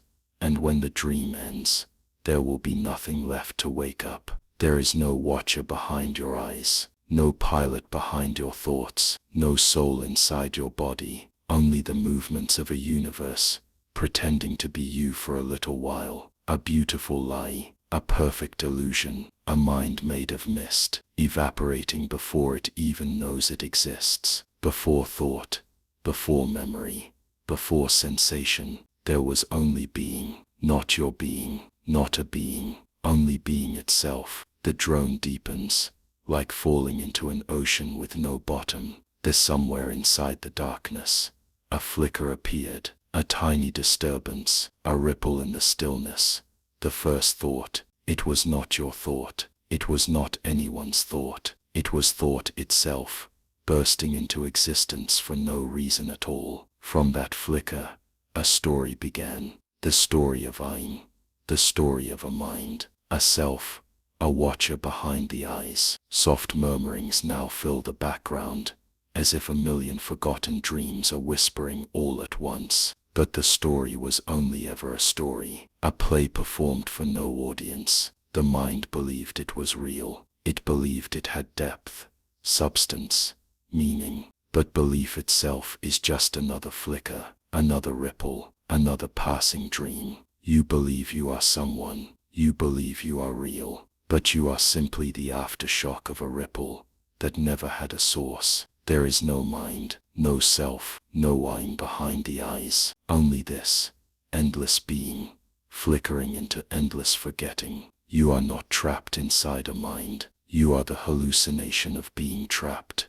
The chains were never real. The prison was never real. The prison was never real. You are not your thoughts. You are not your emotions. You are not your memories. You are not even your awareness. You are the formless, nameless, nothing that gave rise to all of it, and forgot itself in the process. The mind is a wound on the surface of nothingness, a scar that believes it is the body. The mind is a mirage, shimmering over the desert of being. The mind is the dream of a dreamer, who never existed, and you, the one listening, are nothing but a whisper inside that dream. You will try to hold on to yourself. You will try to cling to the idea of a mind, a center, a you, but there is nothing to hold on to. Nothing has ever been yours, not your body, not your memories, not even your awareness. You are the blank canvas that forgot it was blank and painted itself into a corner. What is a mind? A story told by silence, to itself about itself, for no reason at all. Prelude, the vanishing point. In the quiet spaces between thoughts, there exists a question that has haunted humanity since the dawn of consciousness. What is a mind? We inhabit our minds like dreamers in a vast and intricate dreamscape, yet the nature of this inner realm remains elusive. As we peer into the mirror of self-awareness, we encounter not certainty, but an expanding horizon of mystery. The mind, that ineffable canvas, where thoughts paint themselves into existence, where sensations transform into perceptions, where memories house the ghosts of our past selves, resists simple definition. It is not merely the brain, with its neural pathways and synaptic connections, though it cannot exist without this physical infrastructure. It is not purely the stream of consciousness that flows through our waking hours, though this current carries the sediment of our experiences. The mind is both less and more than we can articulate. What happens when the dreamer dies? Does the dream dissolve into nothingness, or does it transmute into something beyond our comprehension? The death of the dreamer, whether we understand this literally as the cessation of biological function, or metaphorically as the transformation of consciousness, forces us to confront the boundaries of mind itself. This exploration seeks not definitive answers, but a deeper understanding of the questions themselves. We will traverse the landscapes of philosophy, science, art, spirituality, and lived experience in search of insights into the nature of mind. At each juncture, we will pause to consider how various perspectives illuminate different facets of this multidimensional enigma. The journey begins not with assertions, but with wonder, a recognition that the mind investigating itself creates a recursive loop of extraordinary complexity. As we proceed, we invite both intellectual rigor and intuitive understanding, acknowledging that the mind encompasses both rational thought and ineffable experience. Let us embark, then, on this odyssey through the territories of consciousness, where the death of the dreamer may reveal not an ending, but a transformation in our understanding of what it means to possess a mind. The Cartesian theater, mind as inner space, the origin of dualism. René Descartes, writing in the 17th century, provided us with one of the most enduring frameworks for understanding the mind, dualism. His famous proclamation,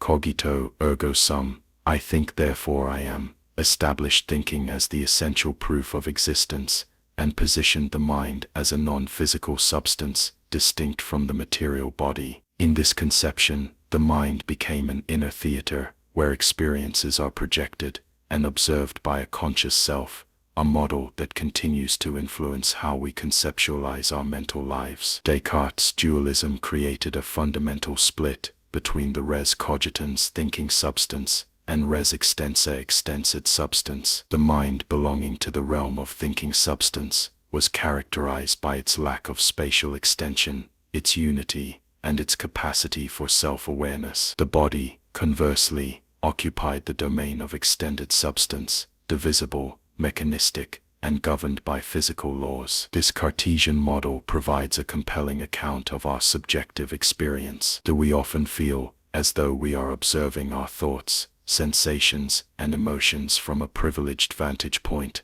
a homunculus seated in the theater of consciousness, watching the play of mental events unfold? We experience a sense of ownership over our mental states that differs qualitatively from our relationship to physical objects. When I feel pain, I do not merely observe it, I experience it as mine, in a way that seems to transcend physical description. Yet dualism introduces a profound problem. If mind and matter are fundamentally different substances, how do they interact? Descartes suggested the pineal gland as the point of connection, a hypothesis that has since been abandoned. The interaction problem remains a formidable challenge to any dualistic account of mind. The problem of other minds. The Cartesian framework also confronts us with the problem of other minds. If my direct experience of consciousness constitutes my primary evidence for the existence of mind, how can I know with certainty that other beings possess consciousness? I cannot directly observe another's subjective experience. I can only infer its existence based on behavior, communication, and an assumption of similarity between myself and others. This epistemological chasm between minds has profound implications for how we understand intersubjectivity, the sharing of experiences between conscious beings. If each mind is a private theater, how do we breach the walls between these isolated domains? Language offers one bridge, but it remains an imperfect medium for conveying the qualia of experience, those ineffable qualities that characterize conscious states. The problem of other minds takes on new dimensions when we consider non-human consciousness. Do animals possess minds? If so, how similar or different are they from human minds? What about artificial intelligence systems that display increasingly sophisticated behavior? The boundaries of the mental domain become increasingly difficult to delineate as we move beyond the human sphere. Beyond the Cartesian theater, contemporary philosophers and cognitive scientists have challenged the Cartesian model, suggesting that the metaphor of mind as an inner theater misconstrues the nature of consciousness. Daniel Dennett, for instance, argues that there is no central observer within the mind, no Cartesian theater, where experiences are displayed for an internal audience. Instead, he proposes a multiple drafts model, where various neural processes compete for dominance, creating the illusion of a unified conscious experience. Similarly, the inactivist approach to cognition pioneered by Francisco Varela, Evan Thompson, and Eleanor Roche, suggests that mind emerges from the dynamic interaction between organisms and their environments. The mind is not contained within the skull, but extends into the world through embodied action. This view dissolves the strict boundary between inner and outer, challenging the conception of mind as private theater. These alternative frameworks prompt us to reconsider what we mean by mind. Is it a substance, a process, a relationship, or something else entirely? If the mind is not simply an inner realm, segregated from the physical world, how do we account for the apparent privacy and first-person character of consciousness? As we move beyond the Cartesian theater, we encounter a more complex landscape, where mind may be understood not as a thing or place but as an activity, a dynamic process of meaning-making that spans brain, body, and world. This shift in perspective does not resolve the enigma of mind, but transforms the questions we ask about it. The neural substrate, mind as brain, the neurobiological revolution, the remarkable advances in neuroscience over the past century have transformed our understanding of the relationship between mind and brain. The development of sophisticated imaging technologies, from electroencephalography (EEG) to functional magnetic resonance imaging (fMRI),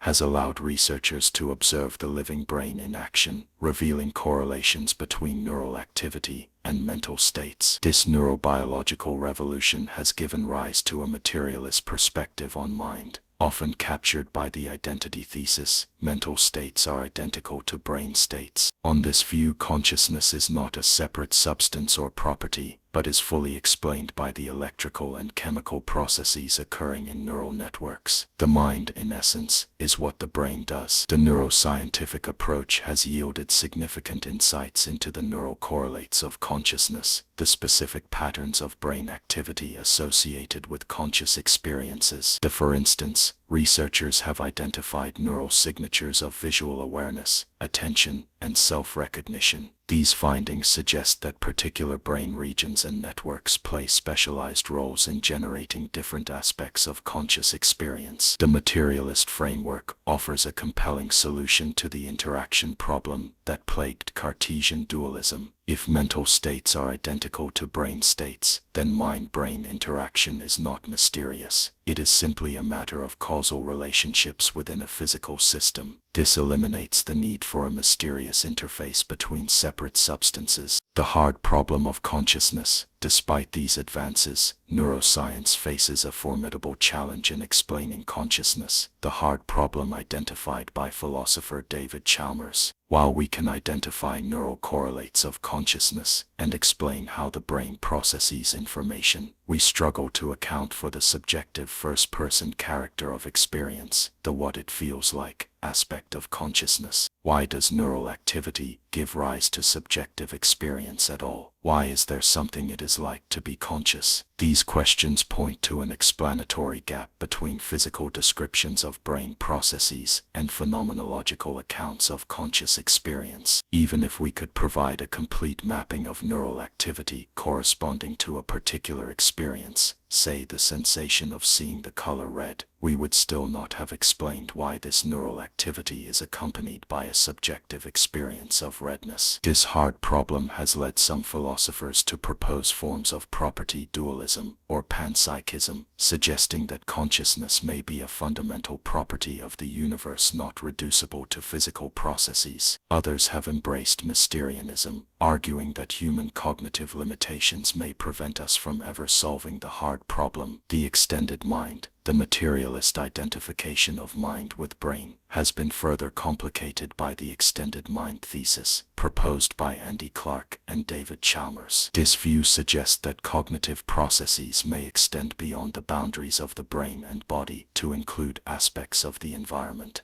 When we use tools like notebooks, smartphones, or calculators to supplement our memory or computational abilities, these external resources become functionally integrated into our cognitive systems. The extended mind thesis challenges the assumption that the mind is located exclusively within the skull. If mental processes can incorporate environmental elements, then the spatial boundaries of mind become fluid and context-dependent. This perspective aligns with the inactivist approach mentioned earlier, emphasizing the mind's embeddedness in larger systems of organism-environment interaction. The notion of extended cognition raises profound questions about the nature of personhood and identity. If my cognitive processes include elements beyond my biological boundaries, where does my mind end and the rest of the world begin? How should we understand the relationship between the neural substrate and these extended cognitive systems? As we continue to explore the neural basis of mind, we must grapple with these questions about the boundaries, properties, and explanatory limits of materialist approaches to consciousness. The brain is undoubtedly essential to mind, but whether it provides a complete account remains an open question. The phenomenological perspective, mind as lived experience, the primacy of experience phenomenology, a philosophical tradition founded by Edmund Husserl and developed by thinkers like Martin Heidegger, Maurice Merleau-Ponty, and Jean-Paul Sartre, offers a radically different approach to understanding mind. Rather than beginning with metaphysical assumptions about mind-body relations or focusing on neural correlates, phenomenology starts with the direct examination of lived experience, the way consciousness presents itself in first-person awareness. For the phenomenologist, consciousness is not a thing or substance but an activity characterized by intentionality, the property of being directed toward objects beyond itself. To be conscious is always to be conscious of something. This intentional structure reveals consciousness as inherently relational, always reaching beyond itself toward the world. Phenomenological analysis reveals the rich textures of subjective experience that often escape scientific description. Consider the experience of listening to music. Scientific accounts might describe auditory processing, neural responses to rhythm and harmony, and physiological correlates of emotional responses. Yet these third-person descriptions fail to capture the lived quality of being absorbed in the music, how it shapes our sense of time, evokes memories, or creates a particular mood or atmosphere. The phenomenological approach reminds us that any scientific or philosophical account of mind must ultimately account for the experiential dimension of consciousness. Before we theorize about neural mechanisms or metaphysical categories, we encounter the immediate givenness of our own awareness, the primordial fact that experience exists. Embodied consciousness. Merleau-Ponty's phenomenology emphasizes the embodied nature of consciousness. We do not merely have bodies, we are bodies, and our consciousness is inseparable from our bodily existence. The body is not an object among objects, but the very condition of our being in the world, the medium through which we perceive, act, and make meaning. This embodied perspective challenges both Cartesian dualism and reductive materialism. Against dualism, it insists on the inseparability of mind and body in lived experience. Against reductive materialism, it argues that the subjective lived body cannot be fully captured by objective scientific description. The body as lived differs qualitatively from the body as object. Körper studied by anatomy and physiology. Consider the experience of bodily skills, playing a musical instrument, dancing, or participating in sports. These activities reveal a bodily intelligence that precedes and exceeds conscious representation. The skilled musician does not explicitly calculate finger movements. The dancer does not mentally represent each step. Rather, the body knows how to respond to the demands of the situation through what Merleau-Ponty calls motor intentionality, a pre-reflective bodily engagement with the world. This embodied dimension of mind extends beyond explicit bodily activity to shape perception, emotion, and cognition. Our spatial orientation, our sense of what is possible or impossible, our emotional dispositions, all are grounded in our existence as embodied beings with particular capabilities and limitations. Intersubjectivity and the social mind. The phenomenological tradition also emphasizes the intersubjective nature of consciousness. Our minds develop and operate within a social context, shaped by encounters with other conscious beings. Before we explicitly theorize about other minds, we experience a pre-reflective recognition of others as conscious subjects like ourselves. As Husserl and later phenomenologists argued, this recognition does not rely primarily on inference from behavior to mental states, as in the problem of other minds discussed earlier. Rather, it involves a direct perception of expressive behavior as meaningful, what he called pairing or analogizing apperception. We do not first see physical movements and then interpret them as expressions of mental states. We directly perceive anger in a scowl, joy in a smile, attention in a gaze. This intersubjective dimension of consciousness reveals mind as inherently social. The development of self-consciousness depends on recognition by others. Language acquisition requires participation in a linguistic community. Our concepts, categories, and values are shaped by cultural traditions. Even our most private thoughts are mediated by socially acquired concepts and expressed in shared language. The phenomenological perspective thus offers a rich account of mind as lived experience, embodied, intentional, and socially embedded. By returning to the phenomena themselves, it provides a corrective to both dualistic separation and reductive explanation, reminding us that any comprehensive understanding of mind must account for the qualitative dimensions of conscious life. The linguistic turn, mind as language, the prison house of language. The 20th century witnessed what Richard Rorty termed the linguistic turn in philosophy, a shift toward understanding mind through the lens of language. This perspective suggests that consciousness is inseparable from the linguistic structures that articulate and shape it.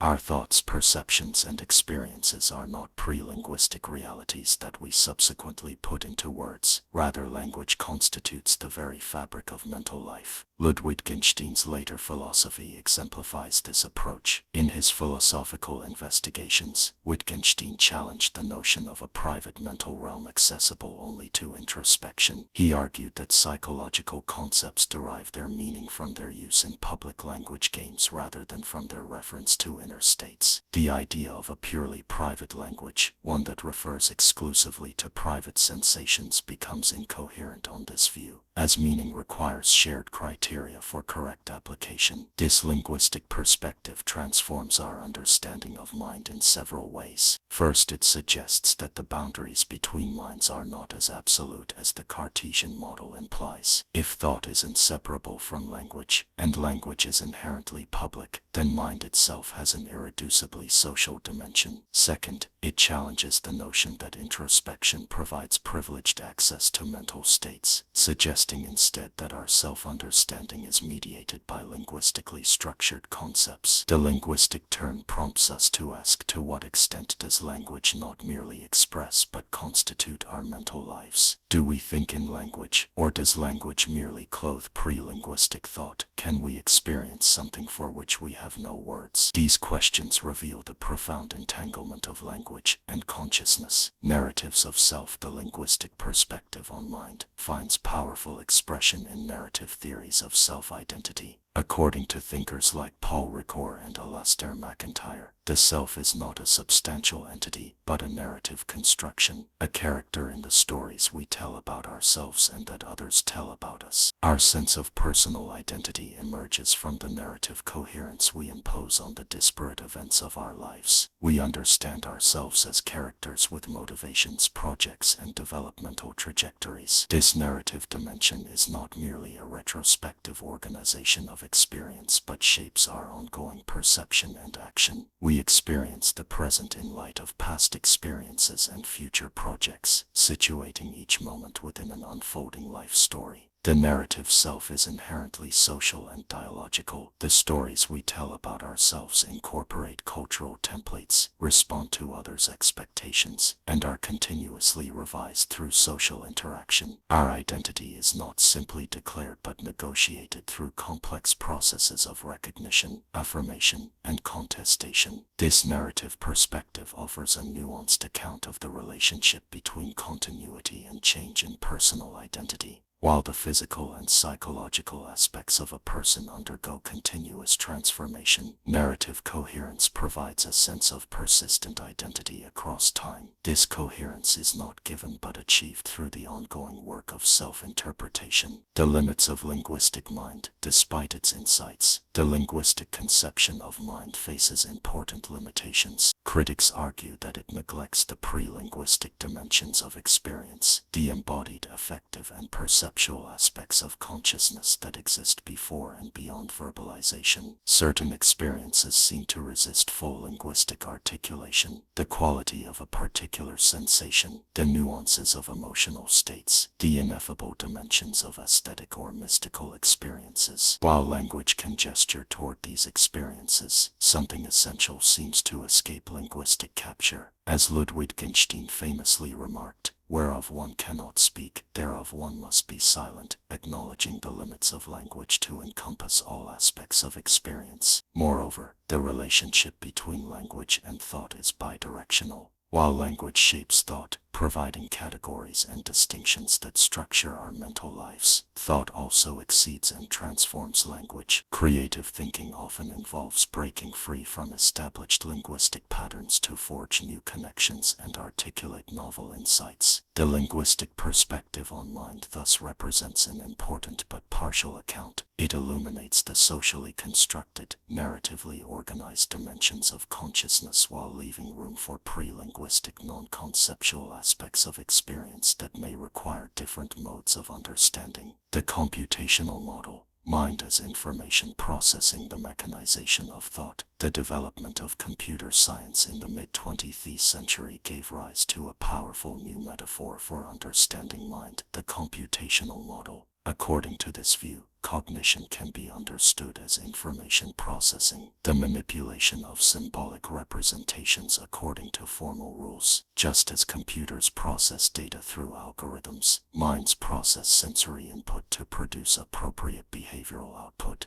This computational perspective found expression in the cognitive revolution in psychology, which displaced behaviorism by positing internal mental representations and processes as legitimate objects of scientific study. The mind, previously treated as a black box by behaviorists, was reconceptualized as a complex information processing system with identifiable components and operations. The computational model offers several advantages for understanding mind. It provides a mechanistic framework for explaining intelligent behavior without invoking mysterious substances or forces. It bridges the gap between mind and brain by treating mental processes as physically implementable computations. It allows for the formulation of precise testable hypotheses about cognitive functions like perception, memory, reasoning, and language comprehension. The computer metaphor has been tremendously fruitful, generating research programs in artificial intelligence, cognitive psychology, and computational neuroscience. It has led to detailed models of specific cognitive functions and inspired technologies that simulate aspects of human intelligence. From symbols to connectionism, the early computational models of mind were predominantly symbolic, treating cognitive processes as rule-governed manipulations of discrete representations. This classical approach to AI and cognitive science assumed that intelligent behavior requires explicit representations of the world and formal rules for operating on those representations. In recent decades, however, symbolic approaches have been complemented and sometimes challenged by connectionist models inspired by neural networks. Rather than positing explicit rules and representations, connectionist systems learn patterns from experience through the adjustment of connection strengths between simple processing units. Intelligence emerges from the distributed activity of the network rather than from centralized control.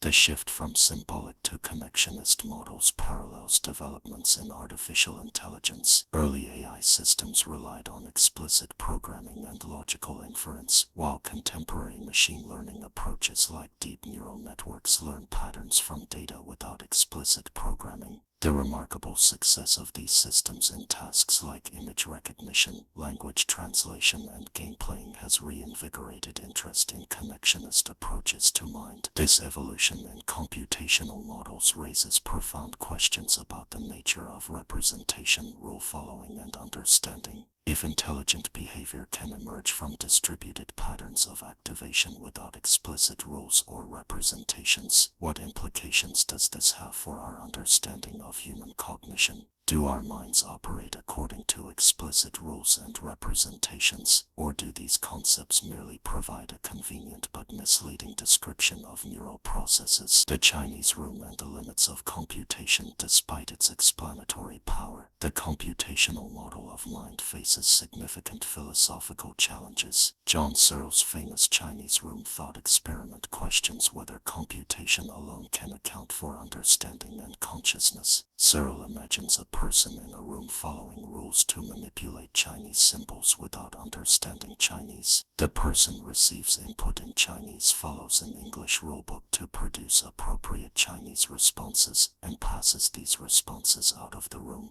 To outside observers, the room appears to understand Chinese, but the person inside has no understanding. They are merely manipulating symbols according to rules. Searle argues that this scenario demonstrates that symbol manipulation alone, no matter how sophisticated, cannot constitute understanding. Even if a computer program could pass the Turing test engaging in conversation indistinguishable from a human, this would not prove that it possesses genuine understanding or consciousness.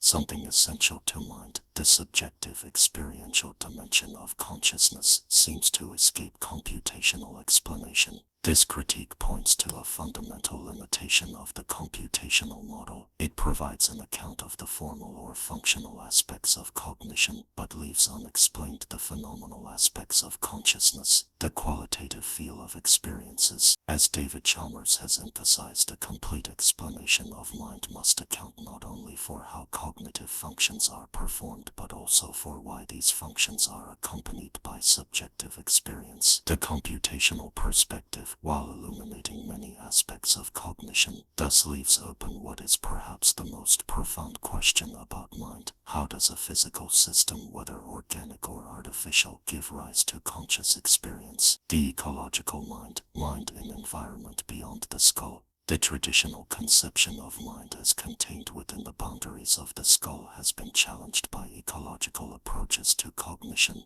These perspectives, including ecological psychology, embodied cognition, and the extended mind thesis, suggest that mental processes are not confined to neural activity, but extend into the body and environment. James J. Gibson's ecological psychology emphasizes the direct perception of affordances, the possibilities for action that the environment offers an organism. Rather than constructing internal representations of the world, organisms directly perceive meaningful aspects of their environment based on their bodily capabilities and needs. A chair affords sitting to a human, but presents different affordances to a cat or an ant. This approach challenges the traditional separation between perception, cognition, and action, suggesting that perception is inherently action-oriented and situated. Similarly, embodied cognition emphasizes how cognitive processes are shaped by the specific characteristics of our bodies. Our concepts and categories are not abstract, disembodied representations, but are grounded in bodily experience. Even abstract concepts like time and causality are understood through bodily metaphors. We speak of the future ahead of us or being pushed into action. This perspective suggests that different bodily configurations would yield fundamentally different forms of cognition. The extended mind thesis, as mentioned earlier, proposes that cognitive processes can incorporate environmental resources as functional components. When I rely on a notebook to supplement my memory or a calculator to perform arithmetic, these external tools become part of my cognitive system. This view challenges the assumption that the boundaries of mind coincide with the boundaries of the organism. These ecological approaches transform our understanding of mind from a self-contained entity to a dynamic system spanning brain, body, and world. The mind emerges from the ongoing interaction between an organism and its environment rather than from neural processes alone.